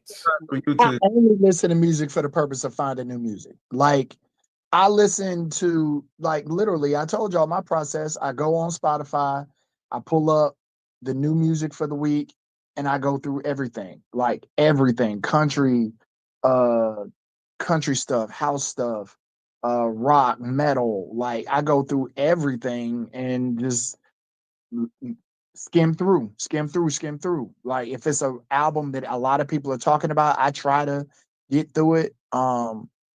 Sometimes I do, sometimes I don't. You know, it took me longer to actually get to Chance's album than I wanted to. I wanted to listen to Chance's album Friday. I didn't listen to Chance's album until like Monday.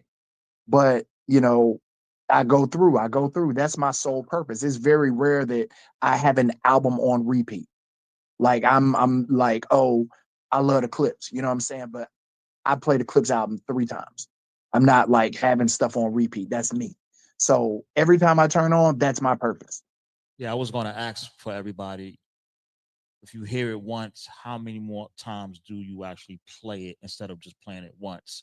They always talk about streams. Actually, Scarface talked about, 1 million streams. He only gets 4K out of 1 million streams of his streams. So he was basically talking about how much streams he have got, 1 million, but out of that million, he only got under 5K, really 4K, he said. So that they said it takes what 80 streams to count for like $1, something like that. So 80 times you got to play a record for a person to receive $1. So it's like we've been playing a lot of music up here for the past 5 years. But how many times have we went back? We saying all this stuff is dope and all this stuff is this, that, and the third. But how many times we went back instead of CL just playing it one time up here? But how many times did we actually go back and play these songs randomly or put it in our playlist or things of that nature? That's the real. But it's bigger than that. Like, Scarface's point wasn't to say add more streams. Scarface's point was buy the music. Of course, Yeah, of course. because that's no different than, realistically, as DJs, going back to the days of vinyl. You go out, you buy this vinyl, you spent your however much your vinyl costs, 5, 10, 7, if it was a promo, whatever. You spent your money on that vinyl, and then you spend it in the club. Hell, if DJs were still operating on vinyl now, Nuck If You Buck, my boy had the Nuck If You Buck white label. You know what I'm saying? He'd still be playing that. They wouldn't be earning a single red cent off of that because he purchased it, but they would have had a higher, you know what I'm saying, a higher share point, you know what I'm saying, off of the purchase. So that was Scarface's point. That was Scarface's point. But it's also funny to me that everybody is latching on to that Scarface point as if Snoop Dogg didn't say the same thing 2 years ago. Yeah, but other artists have said it, and it's like people talk about it for a month or two, then they go back to doing what they were doing. Because our habits and behaviors are not going back to saying, I'm gonna buy a single. Even though that's the supportive, that's the right way to support an artist you love, is to buy. But people's habits and behaviors have changed. They're not doing that. Like this, they're not buying a song for 99 cents or 129. It's just not the common way to consume music. So real quick, for y'all going to Spotify's newest development, what they're implementing into their thing, which is the DJing. You know about it, right? Talk about it. It's You talking about the AI DJ? right. Basically, Yeah, how you can DJ from Spotify, like actually they've been doing that transition for. songs within Spotify. They started that earlier when you start talking about the Yeah. DJ We losing sue his feel. Spotify for cultural appropriation. We Because should. point, like, who invented transitions? DJs.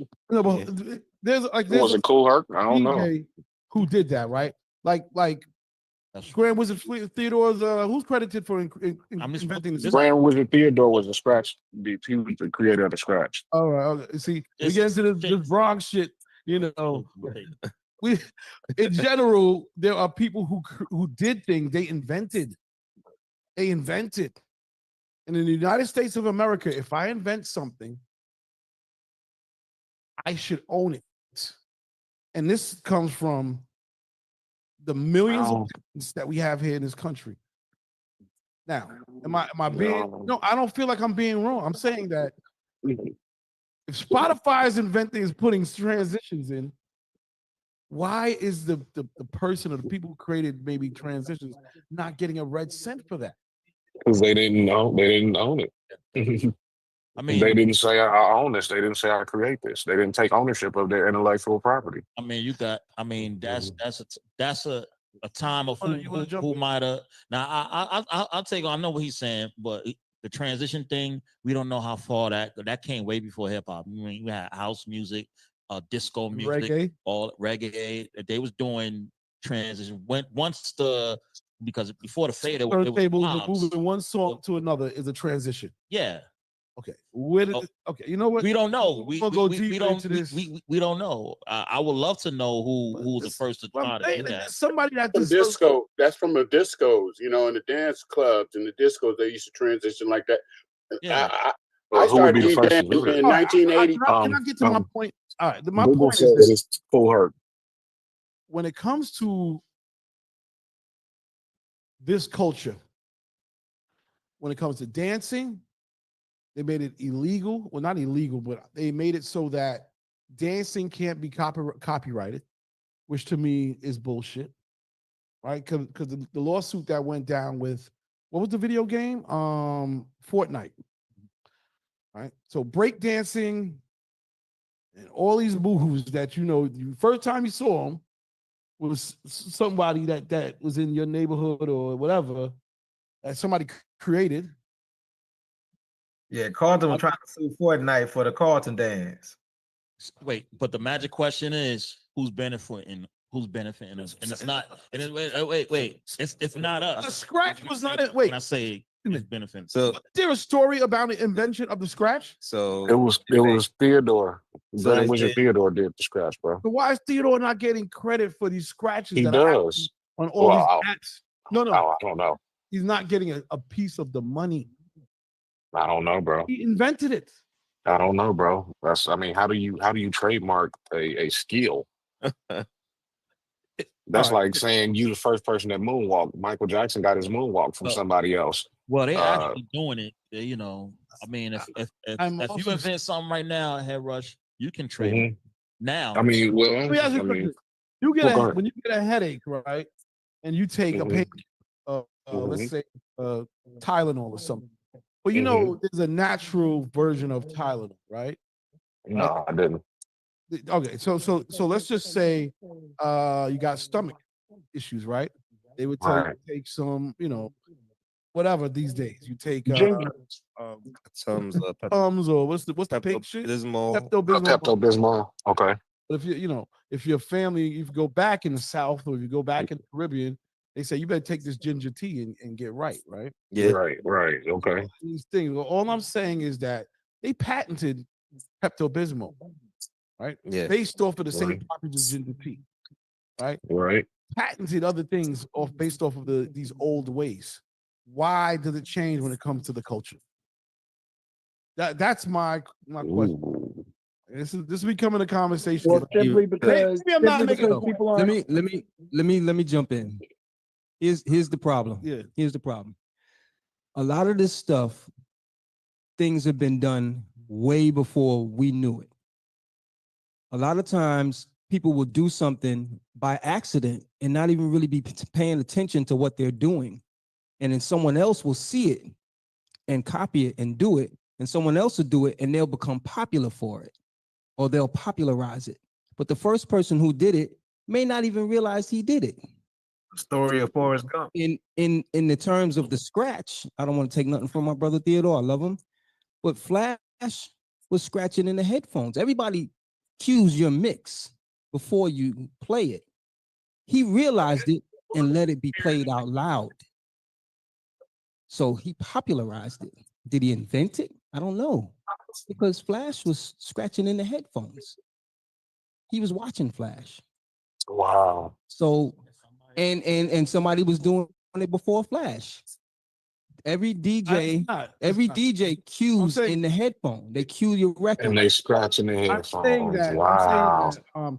So raisin, so cornflakes, right, were Mhm. made by Dr. Kellogg's. Right? Mhm. This guy made a corn thing. He had actually a health center where he would rehabilitate people, and part of the rehabilitation process was like he would take these corn things with flakes, and they didn't even put milk to it. They would just give it to the patients or whatever the case is. Brother goes and says, yo, we should actually turn this to something. Long story short, he has a mental breakdown. The hospital burns down. He loses everything. The brother buys the shit, patents it, and creates Kellogg's, right? You know, cornflakes was supposed to stop masturbation, right? Wait, say that. Say what? What? Wait, That sounds what? crazy. Run that, say that again. Wait a minute, Oh, Red. cornflakes supposed to stop masturbation. What? Wow. Man, hey, what you got on your head, bro? I went too far. What you got on your head? Seems like never.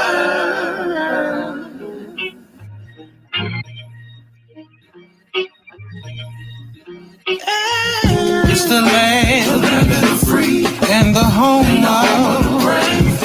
It's the land of the free and the home of the brave. It's the land of the free, oh, and the home of the brave. It's the land of the free, home of the brave. Yeah. Oh, Lord, I need you to help me. Got some problems on my hands, and I just can't make it alone. So take me back and leave. Tired of this land, they're doing us wrong. So take me back and leave. Tired of they are doing us wrong. It's the land of the free and the home of the brave. It's the land of the free and the home of the brave. It's the land of the free, oh, and the home of the brave. It's fucked up. Look at they just did to Sonia Massey. Will it all end? Seems like never, never.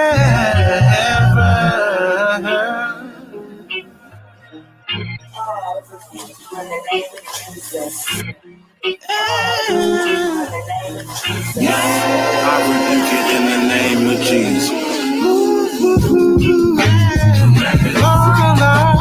In the home of the brave. Yeah, yeah, yeah.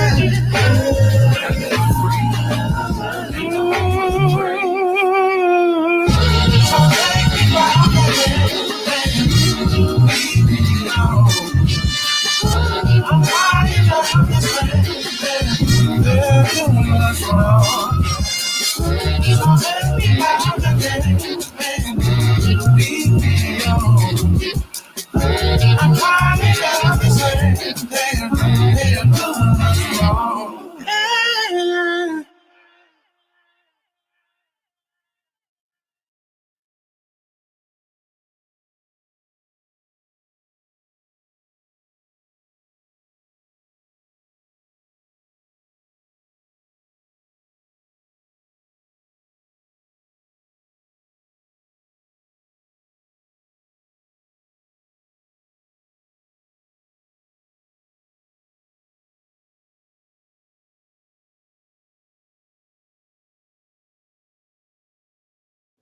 Sorry, y'all.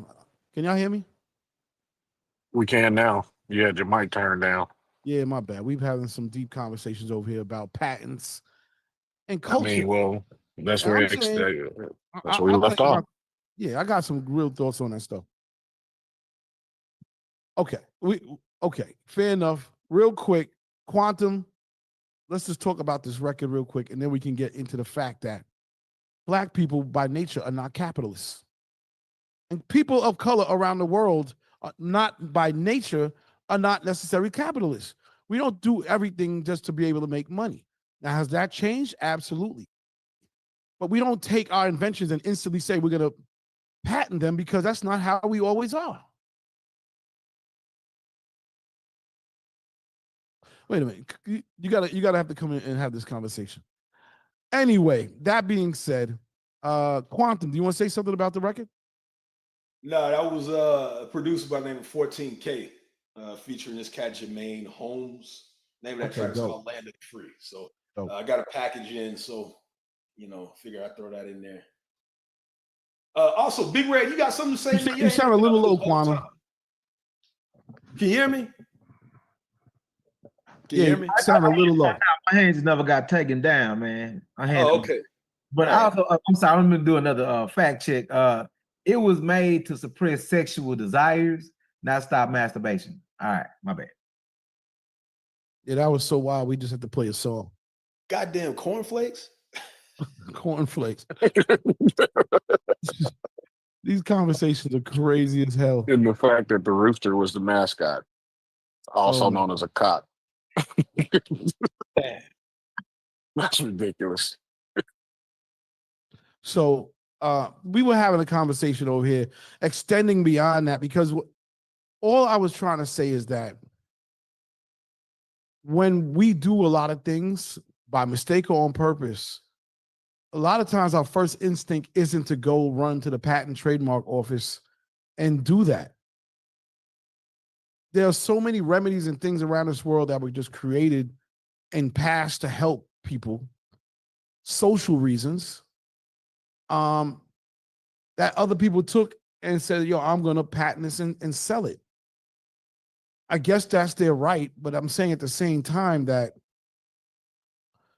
there are elements of the culture that I believe should be patented, trademarked, and owned by those people who created them, especially if it's on record. DJ Headrush. I just want to know how. I like what you're saying, and I like the message that you're sending over, because for as far as musically, yeah, these folks need to get their flowers for what they created and what people are using to make money off of, right? But when we talking about a skill, like something that most people can't do that they can try to do, it's like, how do you patent that? Well, like I said in the comments, Michael Jordan's fadeaway shot was something that he carbon copied off another player named Elvin Hayes. So should Elvin Hayes get any money for, Michael Jordan's success by hitting all them fadeaway shots, winning championships? You see what I'm saying? So it's like, how do you patent a skill? That's all You know I'm what? asking. I don't think it's about patenting these skills, but Okay. I'll give you an example. You just mentioned Michael Jordan, and you said the person that came before that. Yeah, the person that came before that, Elvin Hayes. The problem is we don't mention the people that came before. That's the issue, and I think that's where I that can be remedied, because there's no way, like you said, that you can really patent a skill, but history should always be able to give you a benchmark of where something started. We shouldn't have to say, oh, I just went on the internet and I think it's this person. Like, we shouldn't even have to do that, the same way that you just mentioned Elvin Hayes. I'm not using you as an example. I'm just saying, to CL's point, one of the issues is a lot of the early artists are not, they're not recognized. And when that happens, and someone makes money off of people that they probably couldn't even tell you who did it first, that's where it becomes kind of a problem, and it's kind of looked at as, well, we're kind of giving away what we created. Got you. But wait a minute. Yeah. However, when we do these calls, like earlier we was talking about the song that was sampled, Imaginary Players, right? We brought up the original artist that created that song, right? We bring those people up, but the way they have to get credit for their music, they actually have to go through legal bouts to get their music. They, we can speak them up all day long, but they still got to go the legal route to get money out of artists for sampling their stuff without clearance, right? So where does that convolutes the whole situation? So how do we stop that? So, for example, James M. to me, right? Juicy Free, right? One of the most sampled songs in hip hop, right? So, huh? What are you saying? You saying that they're not getting credit for that? Yeah, I'm saying we're bringing them up, but a lot of these people have to go through court to get the money to their estates for artists using their music. Yeah, I mean that's no problem. That's no problem. But legal battle. Yeah, I mean that's no problem. But just in terms of what you're saying about the talent, yeah, you're right. That's hard to quantify that. I just think there needs to be more awareness of what came before. In terms of just simply sampling things, I mean, you always want to make sure that your paper is right, and M2 and his estate is going to get paid anytime Juicy is sampled, or we hope they did Imaginary Players. They gonna get their paperwork, or whoever owns that music is going to get that. Those are two separate things. But no, go ahead. What you saying, CL? I just said we hope, because there's a lot of thievery going on there too, and where that comes from is, somebody will put Angela Winbush down as a writer, and they may spell Winbush WINBUSH, and somebody else will do the same thing, knowing on purpose that people make the mistakes, and put Windbush WINDBUSH, and the payment, the actual royalty, will actually go to Winbush versus Winbush, because they know that the system is not perfect, and that I can still make $15,000 off of mistakes a month, because the metadata system is not synced up. Yeah, but if she then does realizes like, hey, I ain't seen no checks from this, and she goes through the proper channels of whatever, then she's entitled to that money back, and they got to fork it over. So it is flawed. But that is absolutely right. But when they don't have money, you don't get the money. It don't just work like that. Like, this whole thing is so messed up in so many ways and designed for so many people to get money, their royalties stolen. It's such a fight to get the money back, man. I can tell that. Huh? Side note, not to completely derail anything. No, I just want to say this. No, I just wanted to say this before I forget. ASCAP reached a settlement with the Radio Music Licensing Committee to receive a higher rates payable to artists. Yeah, so radio's almost out of business, pretty much. They didn't go to the digital platforms. They went to radio. That's the easiest target in the world. It's just bad business to me, because I feel like radio pays higher than any other digital platform. They do. They do. And yet you're not going to Spotify with that fight. Well, I think it's a stair-step process. Radio was here first. Let's go after them. Then let's go to streaming, and let's move from there. And I actually put the Spotify payment numbers. Essentially, anytime a song is streamed, it's your artist gets 0.004 of a cent. So basically, 0.004. Yes. On average. So you get 4 cents per 10 streams. Right. Thus, 1,000 streams, $4, and 100,000 streams, $400, so on and so forth. But with radio, I think it's 5 cents a play. But the thing about it is radio has a finite number of joints that they can do. Streaming has infinite, because everybody in the world can stream something different at the same time. Whereas if you have 3 radio stations in your area, they can only play, a total of 3 total songs. So I think that also might play into that, but that's also why you're saying that, streaming should pay more because there's the ability to have more stuff going out. But that fight, it's just consumption, man. I mean, but there's a reason why that happens when you have Warner, Universal, and Sony as partners, investors in Spotify and other streaming platforms. It's there's a reason for it. They're getting these billions of dollar checks, lump sum, and they get to sort of dictate based on their own data. Their own data, who's gonna get what after they pay out their top artists. Anyway. About August. AB's in the house. What's up, peeps?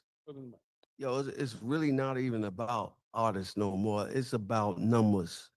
It's not about talent no more because there's so much talent out here, but they block the talent by just saying how many followers they got, how many numbers they got. They're not going back to the artist got talent. We got to take the talent back, go back to the street, rock these artists that got talent on the mic and on the stage, performing wise. We got to go back to that. We, as a community, the DJs, the people, the artists, we need to take control of the music that we work hard, get in the studio, put out, and then they get all the credit because they say, all right, we're going to push this, we're going to push that. Nah, we got to take it back in control. Simple as that. All right, let's play a song. Come right back. We didn't play this yet. Shout out to Quantum. Pretty sure he'll like this. You and I, till the day we die. Said here's another. It's kind of exclusive. Before that, you heard Ghostface Killer with his new joint. It's coming next week. Friday we'll be at this week. Friday we will be at his album release party. I put it in the chat for everybody to see, just in case you're in New York. Like I know Queen Bee, she's up in Hartford. That's not too far. Shout out to Hartford, Connecticut. I think Breezy Bowl is going on down there, up there this Saturday, so she'll be lit, spinning all over the place.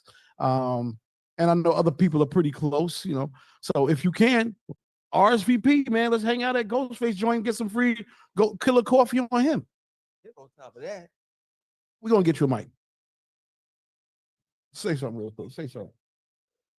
By the way, the track that was just played, that was Lupe Fiasco, SOS, Substance Over Style. Lupe has something dropping this Friday as well. I think it's just it's tracks that were not on that Samurai album that came out last year. So you see, that's why I was saying that's a little exclusive right there, because that is dropping this Friday along with Ghostface. All right. Shout out to Lupe Fiasco in the building. Hey man, CL, just do me a favor and come out with a Digiwaxx game show. Guess that artist. I'm gonna go ahead and win all that money, bro. I'm undefeated right now. I knew that was Lupe, man. It's funny because I didn't know who it was neither at first, to be honest with you. I did. Yeah, I knew that was Lupe, bro. I called that one. That's a Chi-Town thing, you know what I mean? Y'all all connected over there. It's all good. It's all good. Yeah, I know sometimes we get a little political over here, but I just want my people to have something. So yeah, now we got to learn how to protect our intellectual property. And it's intellectual because you manifested it. So now you got to protect it, patent it, and trademark it and shit. It shouldn't always be that difficult, but that's what you got to do. Hey, Funky Skunk, what's happening? Funky Skunk, 1 2 1 2. Hey, sorry, man. I was muted there. I muted myself. Hey, how you doing? I wanted to say a comment about what y'all talking about before you played those records, which were dope, by the way. Those records were dope. About the thing about getting paid and how we have to switch back to real music and all that, because I'm from that era. I'm an old hat, man. I mean, I'm almost 70 years old, so I come back from bouncing 2 cassette tapes back and forth and cutting up 1/4-inch tape with the link. But anyway, I just want to say this real quick, and I'm gonna land the plane. We need to vigorously, aggressively get back to teaching our kids how to play and how to sing, bro. Period. Dot. That's the solution to the problem, in my opinion, for the future. Because all of me and my guys that we came up together, I'm from Indianapolis, Indiana. Me and Kenneth Babyface Edmonds and Daryl Simmons, we grew up together. We grew up because we was playing instruments when we was 10 and 11 years old. And we were singing and we learned how to have our original sound. And then teach them the business of the ownership of the music on top of that also as well. Because we weren't taught the business. We were taught how to play. But that's how our generation got ripped off from the money. Because if you didn't know the Library of Congress and the U.S. Copyright Office and then BMI and ASCAP, them record labels knew that shit. And see, we didn't get that. All we wanted to do was play. I mean, for a long time, we didn't even care if we got paid or not. I'm going to keep it real, which was dumb on our part, but it was just the thrill of being able to create something on our own and getting them accolades from our fans and stuff.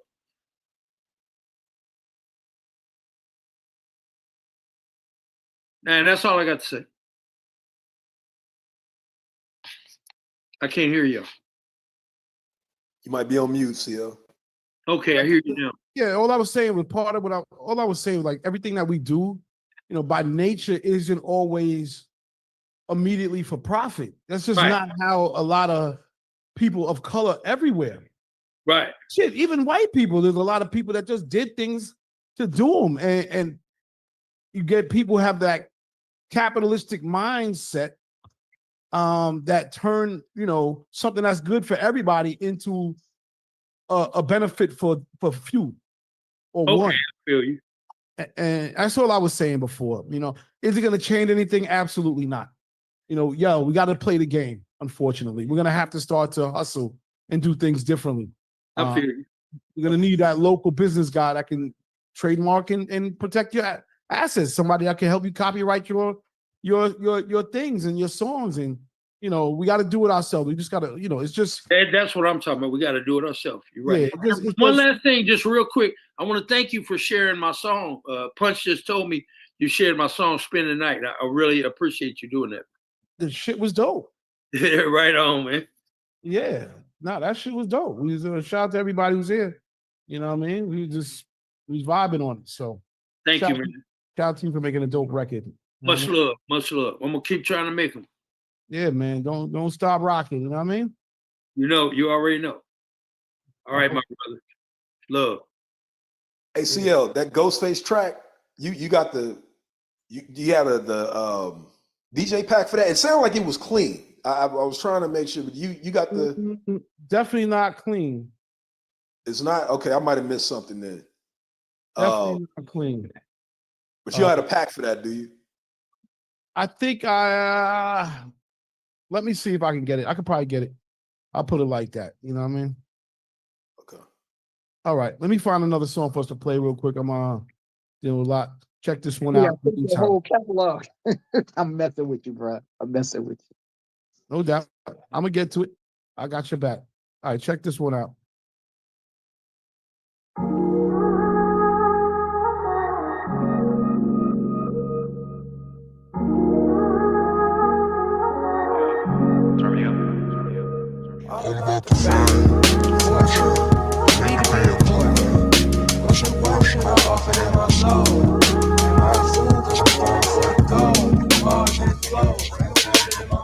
Dear black boy, you ain't gotta be no jack boy. I know you under plenty pressure from this rap game. I know they folded when they said they had your back, boy. Hey, how they trying to tell sunshine to lighten up? That's eerily similar to a tone it down. Born sinner, I'm just owning my atonement now. I swore victory from the moment I wrote it down. Rico shot flow, feeling golden, I'm just goated now. I feel the presence of perfect time to expose you now. My real brother won't hold me back while he hold me down. A real brother won't run around in a circle full of squares triangulating relationships just to hurt you. All about the fame, fortune, the need to be important. What's it worth? Should I offer them my soul? Am I a fool cause I'm going for the gold? The cars and the clothes ain't no better than my foes. I ain't no better than my foes. I ain't no better than my foes. I ain't did enough. I I took the spotlight off of me like I ain't giving up. On my soul, I even pray for enemies that I should have touched, cause I know I ain't forgiving up. Cause if I didn't sin enough, unfortunate for me, giving up is not an option to me. Why ain't they warn me about the mark of the beast? My heartbeat was Mach 5, lemon squeezed in a gash. You gotta look both ways when you the talk of the streets, or boys forever. If you sense there's a serpent in the midst of your squad, keep your friends in arm's length. Keep a blick if it gets sticky, and I pray you never ever gotta reach. Teaching y'all cause they never taught it to me. All about the fame, fortune, the need to be important. What's it worth? Should I offer them my soul? Am I a fool? Cause I'm going for the gold. The cars and the clothes ain't no better than my foes. I ain't no better than my foes. I ain't no better than my fame, fortune, the need to be important. What's it worth? Should I offer them my soul? Am I a fool? Cause I'm going for the gold. The cars and the clothes ain't no better than my foes. I ain't no better than my foes. I ain't no better than my foes.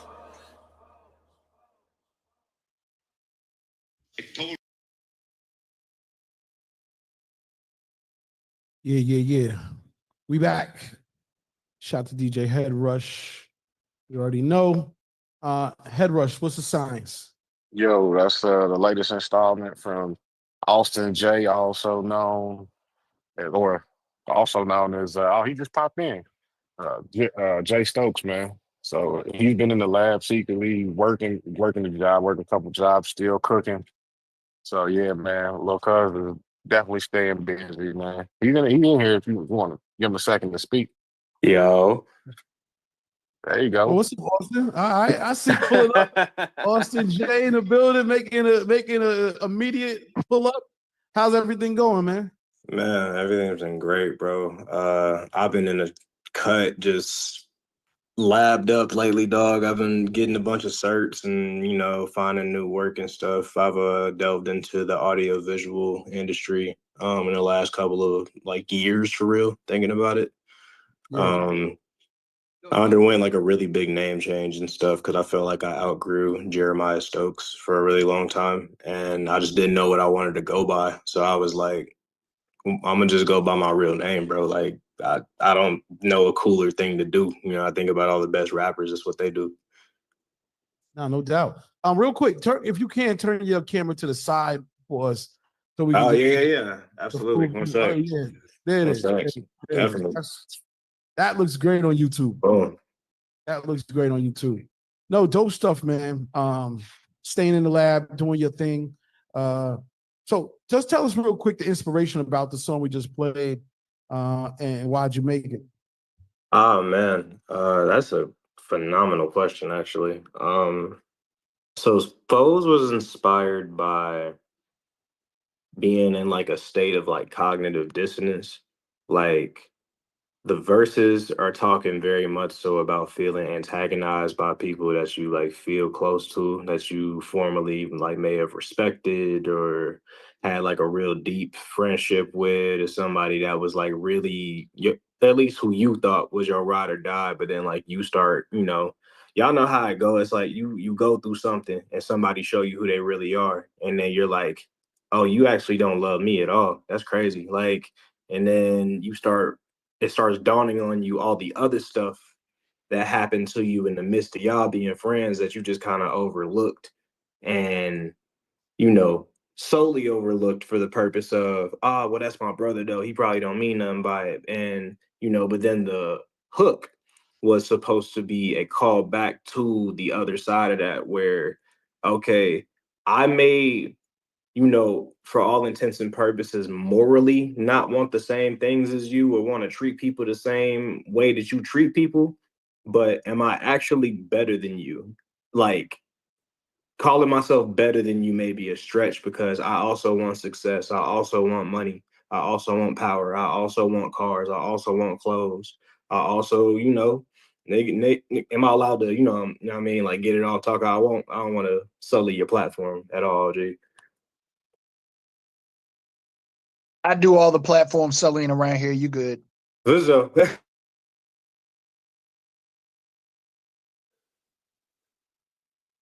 is interesting because CL, I was gonna tell you Funk Flex shoulder tap to send that over to me. In the meantime, I was joking with Head Rush because I figured he might have thought I would have sent that track in. That's why I said that, Head Rush, because I didn't send it in. You sent it. I didn't know you. Yeah. So Funk Flex shoulder tap. Go on and get that over my way, man. Good seeing you again, Jay Stokes. I didn't realize that was you, Austin J now. Good knowing that you're still out here today, making some good shit.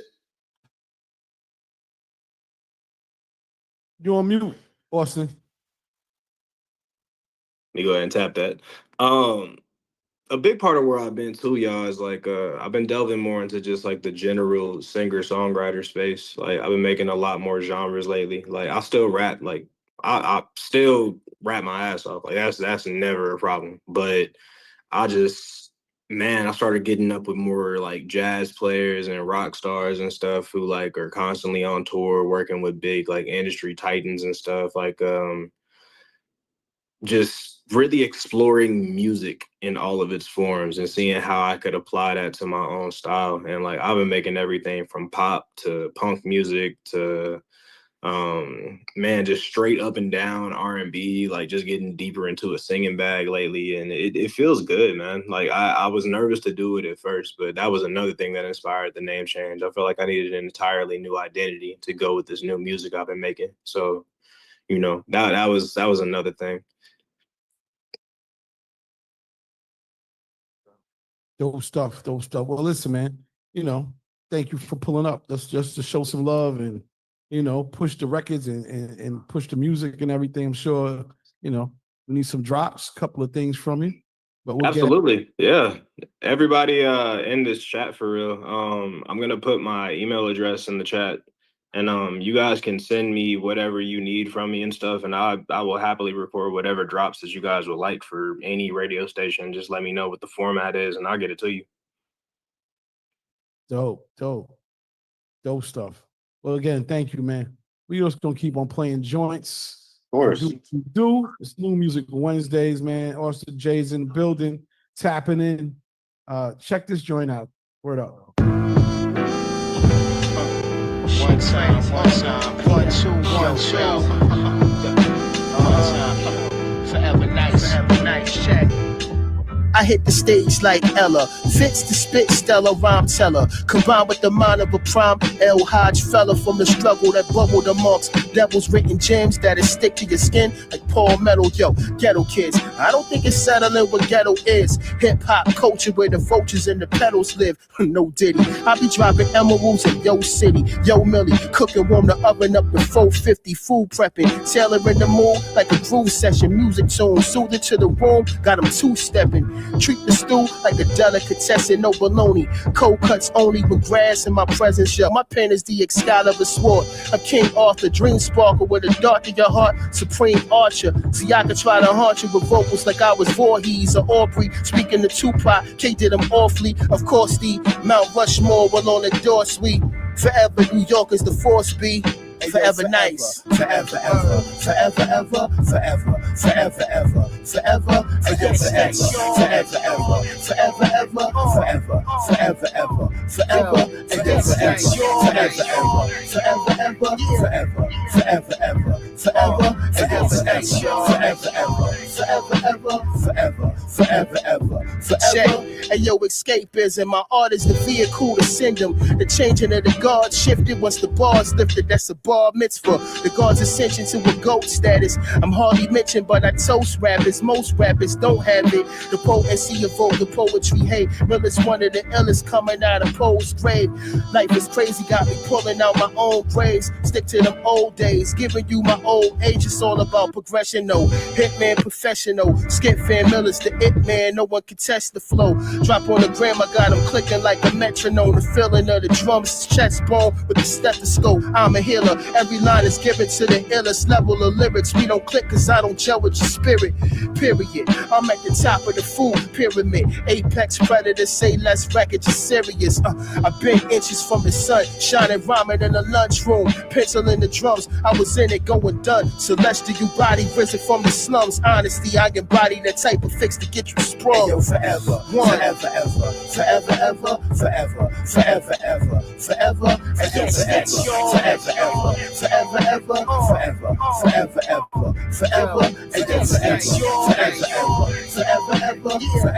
forever, ever, forever, forever,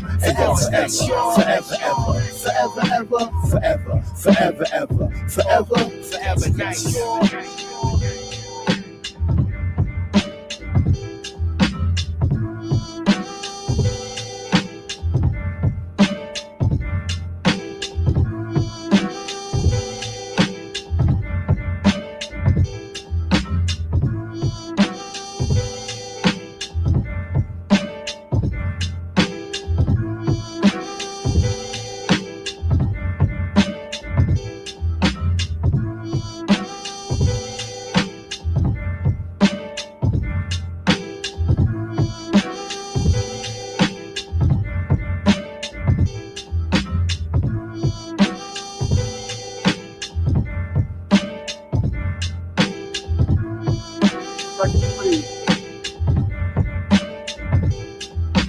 That's real hip hop right there. You know, shout out to everybody doing real hip hop. I don't say real hip hop. I should say that. I should just say big up dope music. Got Austin J. You know what I'm saying? You got, you know, MCs. I mean, it's just, you know, we have to keep that side of it super active. Like, it ain't just one thing here in this culture, man. And I think sometimes we forget that. You can't hear him. It ain't always in your mind.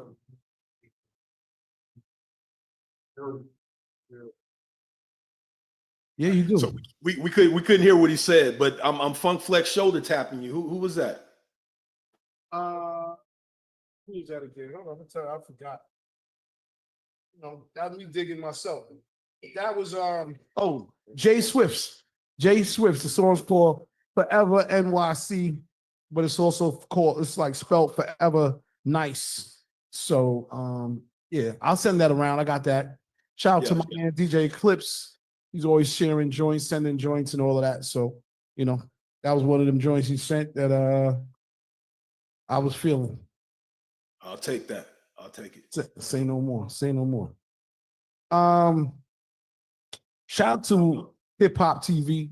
We are also streaming live on Hip Hop TV. They picked us up and they're playing us all across, you know, the Rokus and the Samsungs and the TCLs and all these networks. So we're getting some more love. But you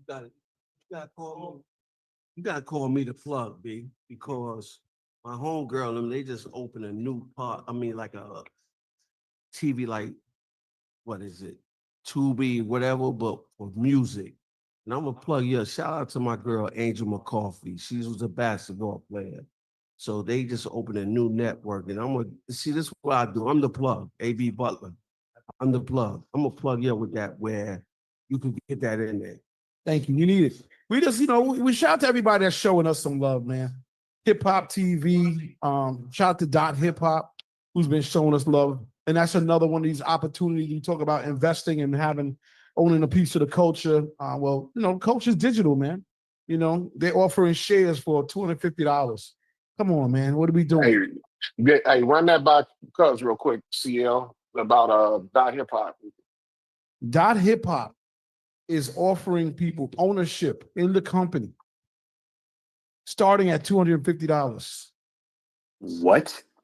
Yes, and it is a Web3 domain company name. So it could be AustinJ.hiphop, right?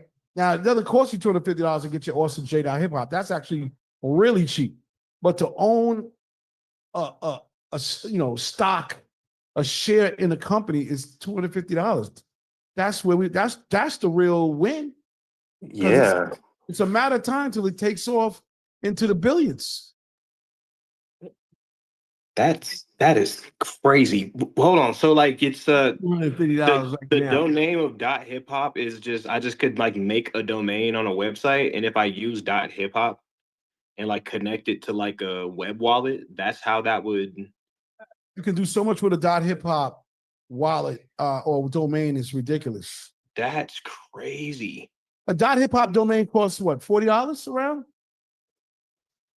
It's about that. Because You CL, get it I was on, gonna if you ask buy it on Pork Bun, it's like $20-something. If Whoa.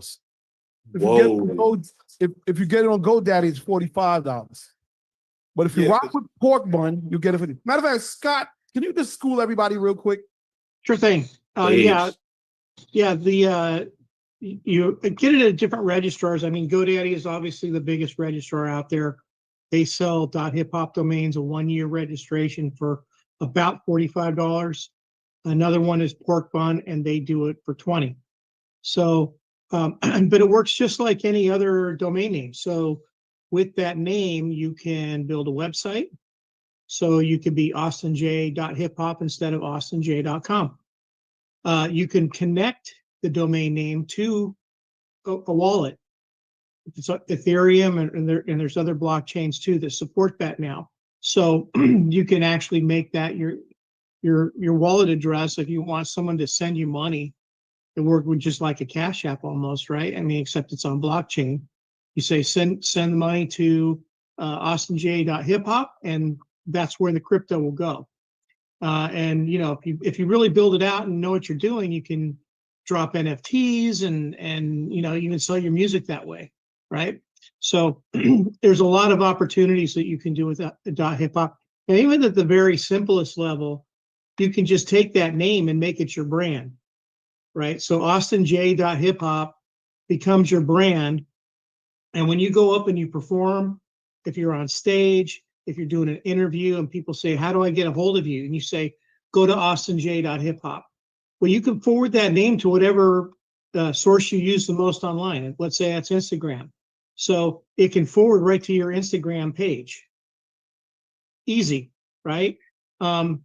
But you can also make it so that that's the actual name of your website.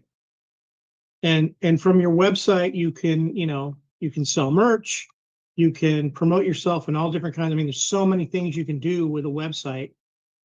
It's crazy what you can do with it. But having it branded with your name, in a .hip hop, it just tells the world who you are and what you represent.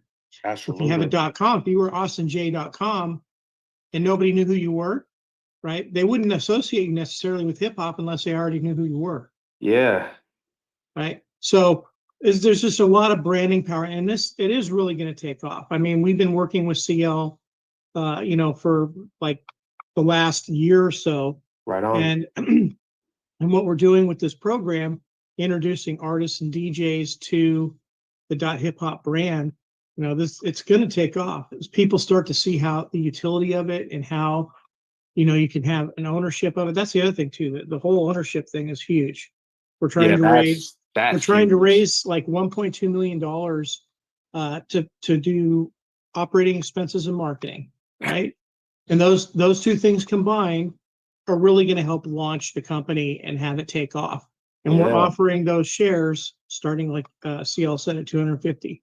Anyone interested who's listening on this call can just go to investin.hiphop, like just invest in the word in.hiphop, and that'll take you right to the page where you can put in a reservation. Right now we're doing what's called testing the waters. So we're not actually collecting money right now. We're just taking reservations, but there's only like 1,000 of them out there. Once they're gone, they're gone. So it's a good idea to go out there, put in a reservation, and then when we go live, which won't be too long from now, then you can put in 250, 500,000 and own a piece of hip hop. I got one question for that pseudo. So I noticed how they said that I could buy the domain name on like GoDaddy. Yes. I currently have an artist website. My domain name is www.austinjbrand.shop. Yeah. And I'm powered through Wix. So if I were to go to my Wix dashboard for my website and buy a new domain name, would I be able to also still use the .hip hop from there as well? No, you wouldn't, but Okay. there is a workaround Okay. for that because Wix doesn't support the .hip hop extension. Okay. But you can still go in and point your name servers to your austinj.hiphop. So you can still host it on Wix and have all your design and all the shopping stuff that you built into Wix can still work, except now you'll have the address. You just can't do it through the Wix website. You have to do it through like Pork Bun or wherever you register it. Gotcha. Okay, cool. That answers that question, and that's perfect. I will absolutely be invested in this. Yo, Cool.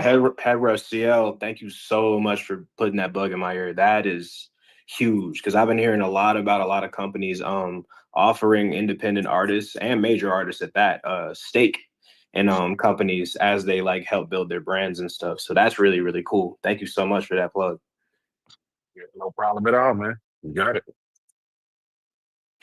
Man, that's wild. A lot of shit going on, just letting y'all know. You know what I'm saying? Austin, don't say we never gave you nothing, bro. Absolutely not. I will never. I'm talking shit. There's another new record. Check this one out.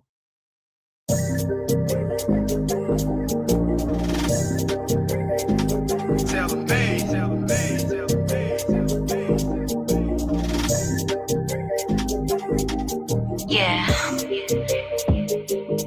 think I like them chips for a baddie. I think I like them gifts. Big bag. That's how you treat your bitch.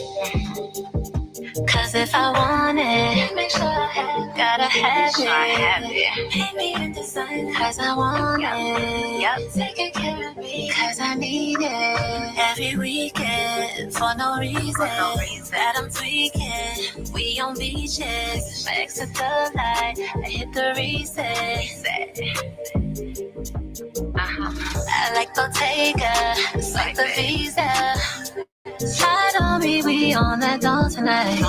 We active, but we outside, what we doing tonight? Spending money all day and spending more tonight. Cause I'm feeling the vibe. I think I like them chips. I think I like them gifts. Big bag, it's how you treat your bitch. Cause if I want it, make sure I have, gotta have it. Pay me in design, cause I want it. Yep. Taking care of me, cause I need it. Every weekend, for no reason, that I'm tweaking. We on beaches, my ex at the light, I hit the reset. I like Bottega, it's like the Visa.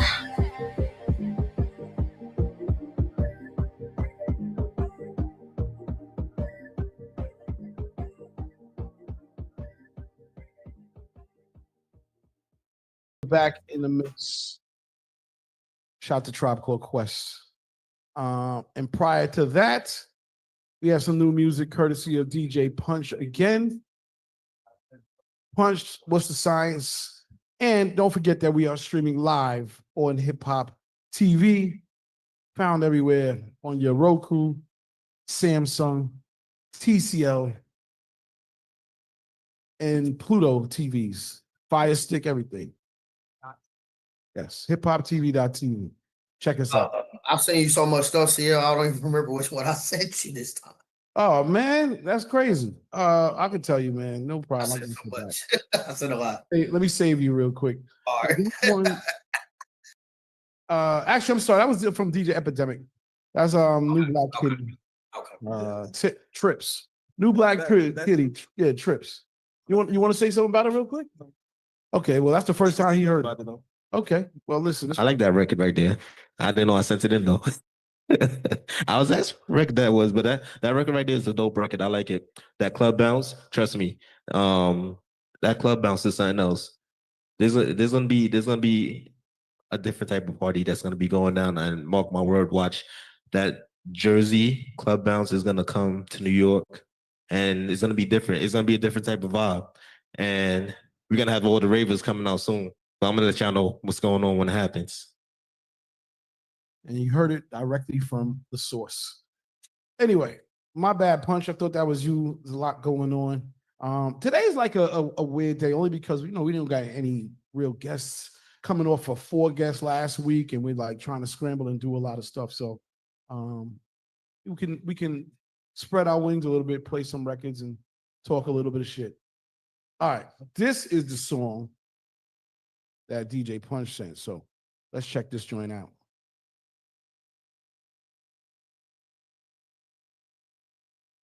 Was one MC.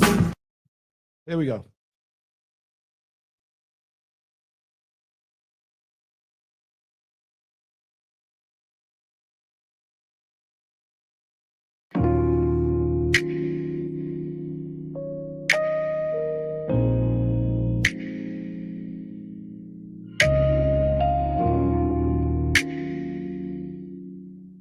Oh wait, I think this is the instrumental to the song you sent before.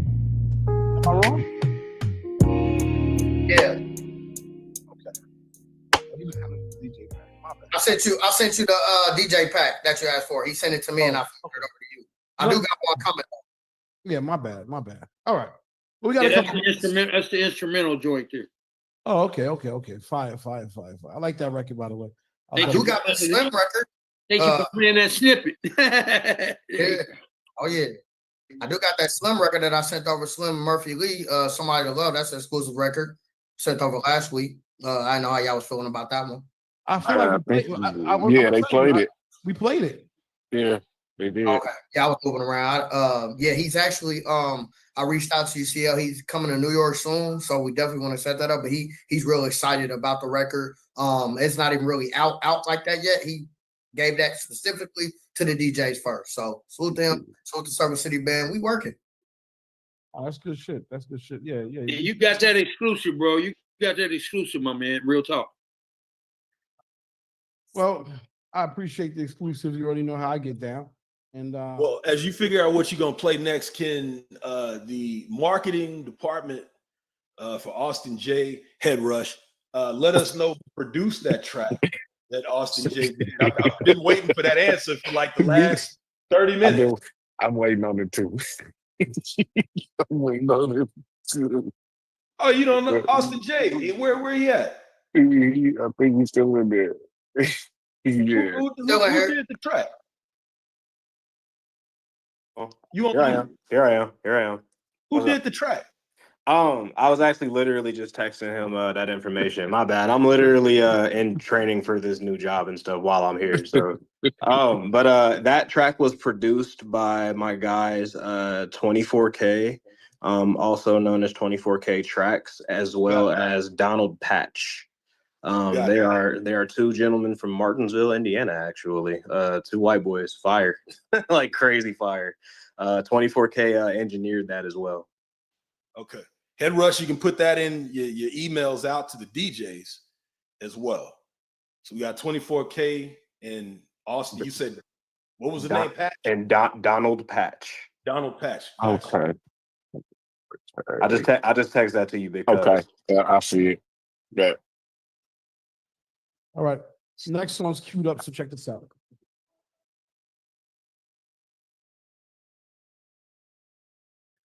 Yeah. I like that a lot. I didn't hear that earlier. Flavor. Bionic, go ahead. Man, I forgot I sent that to you, and I forget who that artist is. But again, that's one of them digital digging things that I heard it, and I was like, "Oh, this is a vibe right here. This is a vibe right here." And I can hear this in a few different like warm up sets, and you know what I'm saying. Like right before you get things turned up, go ahead and rock that, and it fits. So that's Joey Valance and Bray featuring JPEG Mafia, and the song is called "What's Up." So very. Wait, that ain't that. No, Leon that's not Thomas, that. Very Leon Thomas sounding, but its own thing. Go ahead. No, that group, that might be the same group, but that ain't that record. What's Up is a turn up record. Well, regardless, tell you right whoever now. I need send that track to the Remedy Radio. That is needed. I'm gonna teach y'all how to dig too, man. Y'all gotta tag this stuff, man. Tag these files. Hey man, I send daggone YouTube links. I mean not YouTube links, Spotify links. I don't do straight up downloads or anything like that. Man, y'all missing out, man. That's the truth though, because sometimes these records, but shout out to Cuddy. Cuddy showed us how to rip these records anyway. So that's sometimes I gotta do that because I ain't trying to fight to go get the MP3. I just need it and that's it. So I'll do that and I'll get that to you. That's cool. Oh yeah, you got the little Okay. I just say we play a couple more joints. You know what I mean? Like I said, it's sort of like a laid back day. So, you know, we ain't got to get crazy with it. So, all right, check this out.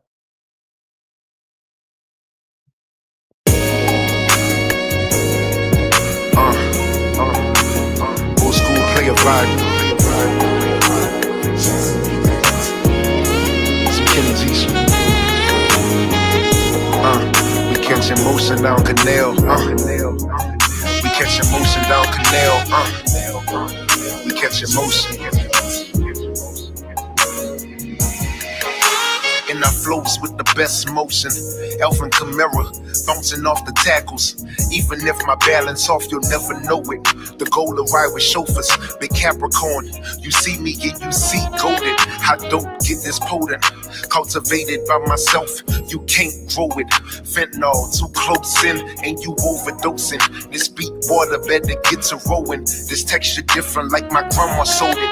I need that Mike Lowry Porsche, that black on black, throw some wax on. Trying to get some money out this game, I throw my mask on, stretch arms like douse them, and compose when I Capcom. Kenny G vibes, just another track to black on, another vibe to vibe too.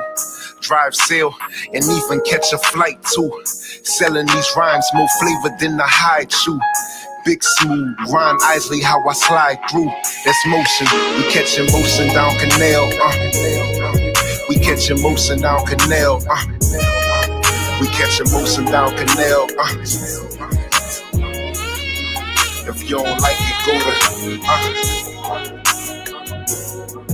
yeah. Big vibes, big motion. Old school player vibe.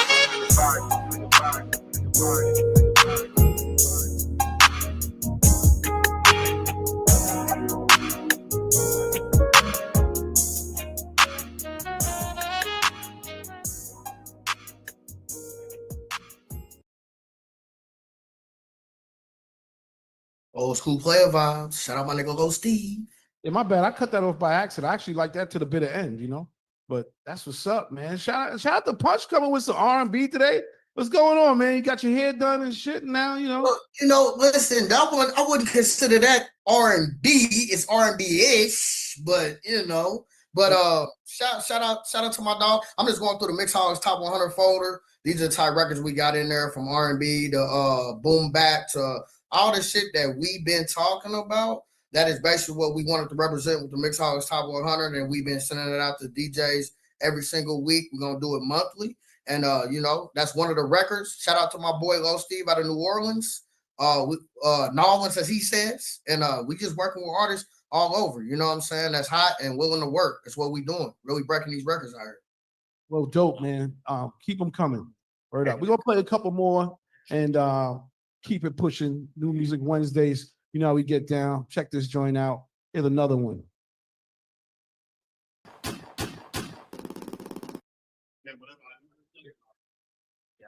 Yeah, we back. We back in the mix. New Music Wednesdays. Yeah, it's been a good day. Shout out to everybody who pulled up. And a lot of opportunities out there. Anyway, Big Red, go ahead. Big Red, one, two. I was just gonna piggyback off the last song before this one. You know, when I heard it, I was thinking more of more Zero. So I was thinking Zero. You know, the cat sounded like him from New Orleans. So, but yeah, I really dig that joint, man. It's a good weekend vibe joint. You know what I'm saying? I like that one. Yeah, about the last one. You talking about the last record? Yeah, the last record, the one I think it was cruising down the canal. You know, when I heard Canal Street, I knew it was Louisiana, New Orleans, somewhere else. New Orleans. There it is. There it is. Shout out to the last record group, Will Gamble, The Plug. That's New Zaysky, Alizé, featuring Never of Crucial Conflict. And the song's called Older, Faster, Colder, Stronger. So shout out to Chicago, shout out to the Midwest, Indianapolis. That's what we're doing.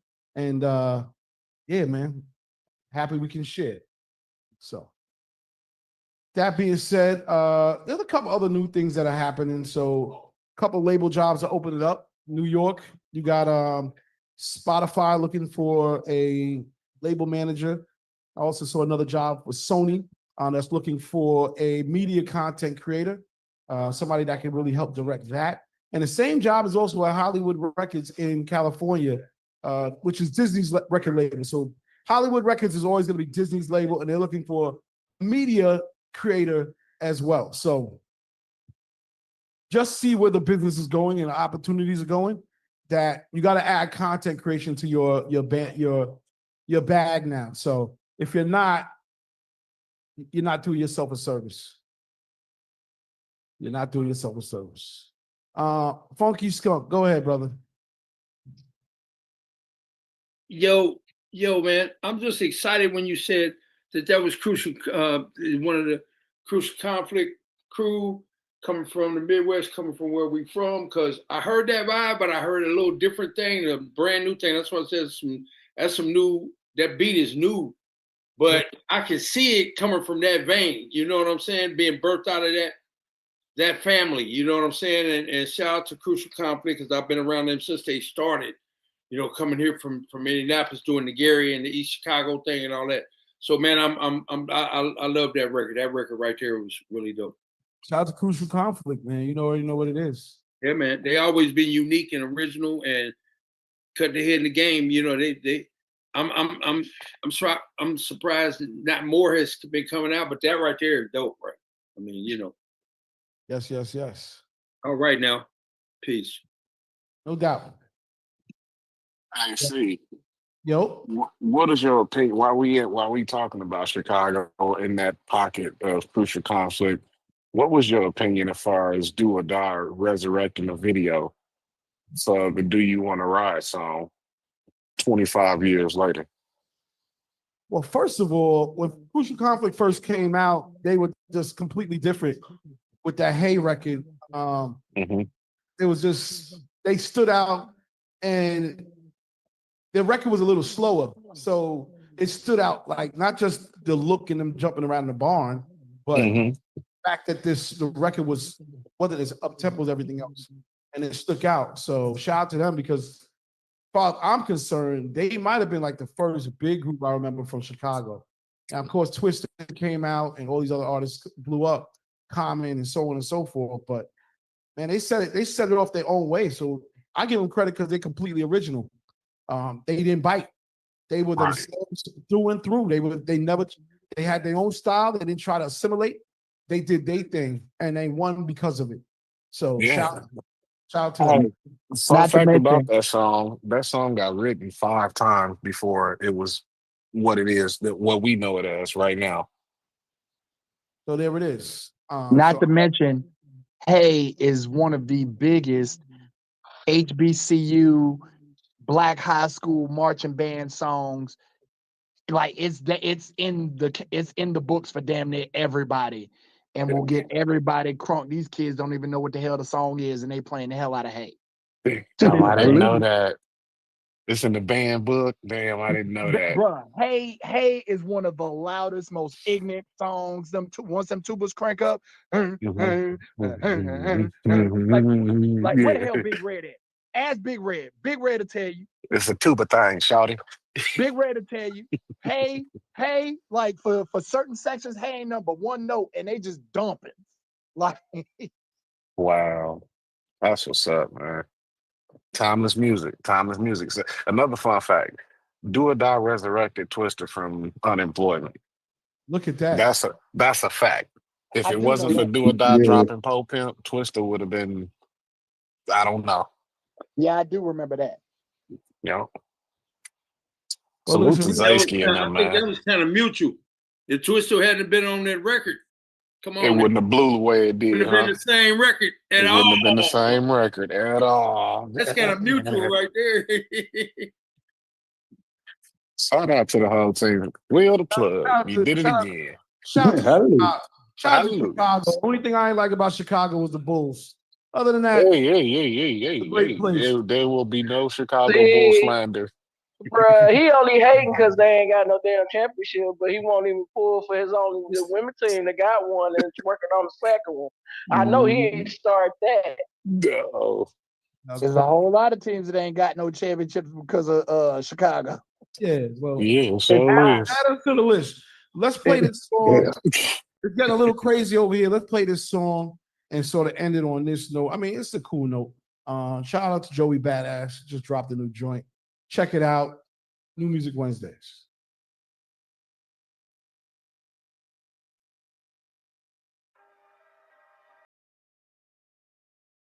Hey, That's more important. hey. See. Why does that feel like unique before and after? This is like unique before his brother tried to take him out, and then unique after he resurrected. That's why I said he should have named that Unique versus Joey. Because it was almost like an alter ego when he switched his voice up. See everybody's face. What's up? What's going on? She was getting all big and whatnot. Sorry about that, y'all. Nah, you good. My bad. We got Consequence in the family in the crib. Word up. What up? You know. So what was that last one? Joey Badass. New Joe back. It's called Dark Aura. Dark Aura. Real quick, we just had Consequence and Caden and another dope artist just jump up in the building. Reese, welcome, Reese. How you feeling? Come on, sit on the couch. It's all up. You know what I mean? This is a great place to be. Y'all might as well pull up and say what's up. Everybody grab a mic real quick. Yeah. Get your mic levels together. There you go. Here we go. So our camera's right there. Shout out to everybody. Let me show y'all what everybody looks like. Yeah. Yeah. 1, 2, 1, 2. First of all, how y'all feeling? Yeah, thanks for pulling up, man. That's what's up. Yesterday. And it was like, we gonna try to make it happen, and then boom, just like that. Yeah, we got young Reese from the Young Fresh crew out here, you know what I mean, from Cali and all that. And we was out here getting to it. They did on the radar this week or whatever. So that'll be out shortly. And just one touring, showing Reese New York and getting the vibe. No doubt, man. Reese, how you like New York? How many times you been out here now? Oh, you like a regular. You might well get a library card or something. And what you been up to, Katie? Yeah, on my music stream, everything. Yeah. Mastering the art. Yeah. Okay, beautiful. Album done. The album's done. Yeah, album done. So once again, they like I said, they did on the radar, but the first single about to drop soon is Kaden featuring. Yeah. Featuring Reese. And okay. Yeah. We're about to make it shake. Okay. Yeah. The young Renee and Angela of hip hop. Yeah. Marvin and Tammy with TikTok. Okay. The Marvin and Tammy and TikTok. Like that. I'm not a rapper. I just try. Anyway, shout out to y'all, man. So let me explain what's going on here. Obviously, we do our anyway, we do our event here. It's called New Music Wednesdays, which is this podcast. But after this, we do this thing called a content carnival, in which you have all these content creators and interviewers and all that stuff that are going to be interviewing tons of artists and people from around. So you go from station to station, sort of tell your story, talk about your music, what you're working on, and they take it and post it and create some energy for you on TikTok, and obviously IG, and so on and so forth. Talk to Terrell Blair. But that's what's going on today. Peace, blessings. What's good? That's Remo. Yeah. People start piling in here. You'll see like these different people that are going to be shooting content, doing photo shoots, doing radio drops, and all this stuff. Yeah. So that's what's up. Yeah, you know, she gotta catch a joint or whatever, but we just wanted to pop in before, you know what I'm saying, before she flies to the airport and just, you know, say what up. And they'll be back through when they shoot the video. Yeah. So, well, thank y'all for stopping by. Yeah. Oh, just quick interview. You know, never know. Yeah. You know, my interview game is kind of crazy right now, so I don't know. So I ain't. But you know, we in there while we in the building. We here with the music. You know what I mean? First and foremost, and most importantly, you know what I'm saying. That's the root of what we do at 192 Records. You know what I mean? So you know what I mean? Yeah. 2 weeks. 2 weeks. Yeah. Yeah, we're about to shoot the video. He got another one in the can or whatever. So we're gonna drop 2 videos and you know, a whole bunch of content. And like I said, his album is finished and it's crazy. It's crazy. It's called High School's Hottest. Yeah.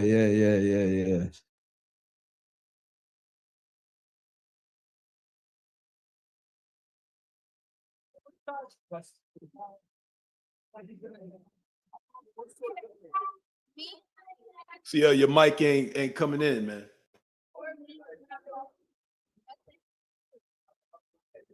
Yeah. It's like everything, like everyday things, like show like what you're doing in your life and stuff. CL, real quick, CL, we can't hear your mic. Turn your mic back up, see. No. Can you hear me? No, your mic, I can hear you, but your mic is not on. I would also have had a young man sit next to you. Y'all could fit everybody in the view, man. I think they unplugged the cord from the camera because it doesn't sound like the board is hooked up to the camera anymore. Right. Check the input to the camera, make sure it's connected to the board. Okay.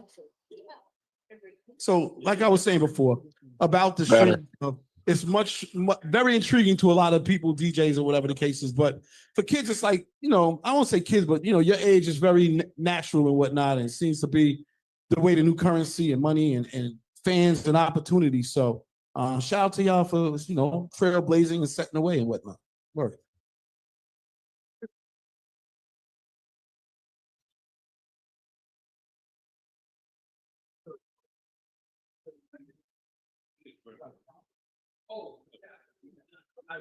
Let me see if I can show something.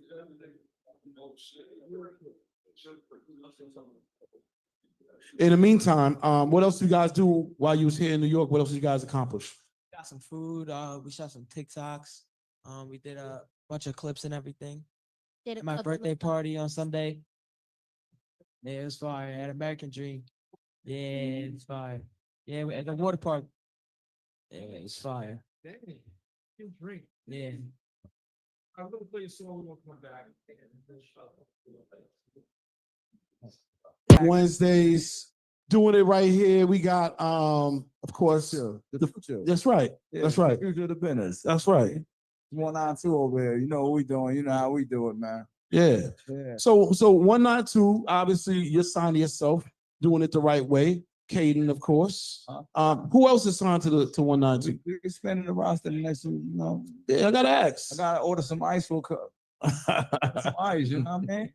Order some ice, man. You know, we like our drinks on the rock. Yeah. Nah, no doubt.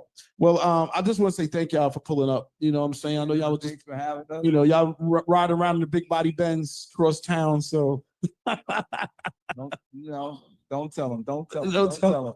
But no, thank you for pulling up, Cons, because you know we actually had a really chill day today. Yeah. And y'all were our only guests. So appreciate y'all doing that and just, you know, making us feel good and whatnot and blessing with your presence. As I said before, I'll say it again. I'm outside. Yeah, you are. Yes, you are. I'm back outside. I ain't going back in the crib. And shout out to Caden, man. Caden has been holding himself from, man, I'm so proud of you, man, because you know, you're not a come and go guy. You know, you're somebody who was a natural from the jump and you're just getting better and better and you love the craft. I've seen everything from you at KRS to you at Hot 97 and to you now. So, you know, very proud of what you're doing, man, for real. Of course, man. Never will forget, you know, everything you're doing. So that's what it is. Anyway, shout out to the family. We're going to end it on that note. It's already. We'll be back soon. New Music Wednesdays. Breeze King, the crown holder, cons to the coins. Yes, yes. Peace. No doubt. It's a pleasure. No doubt. Tapping it. Recording stopped.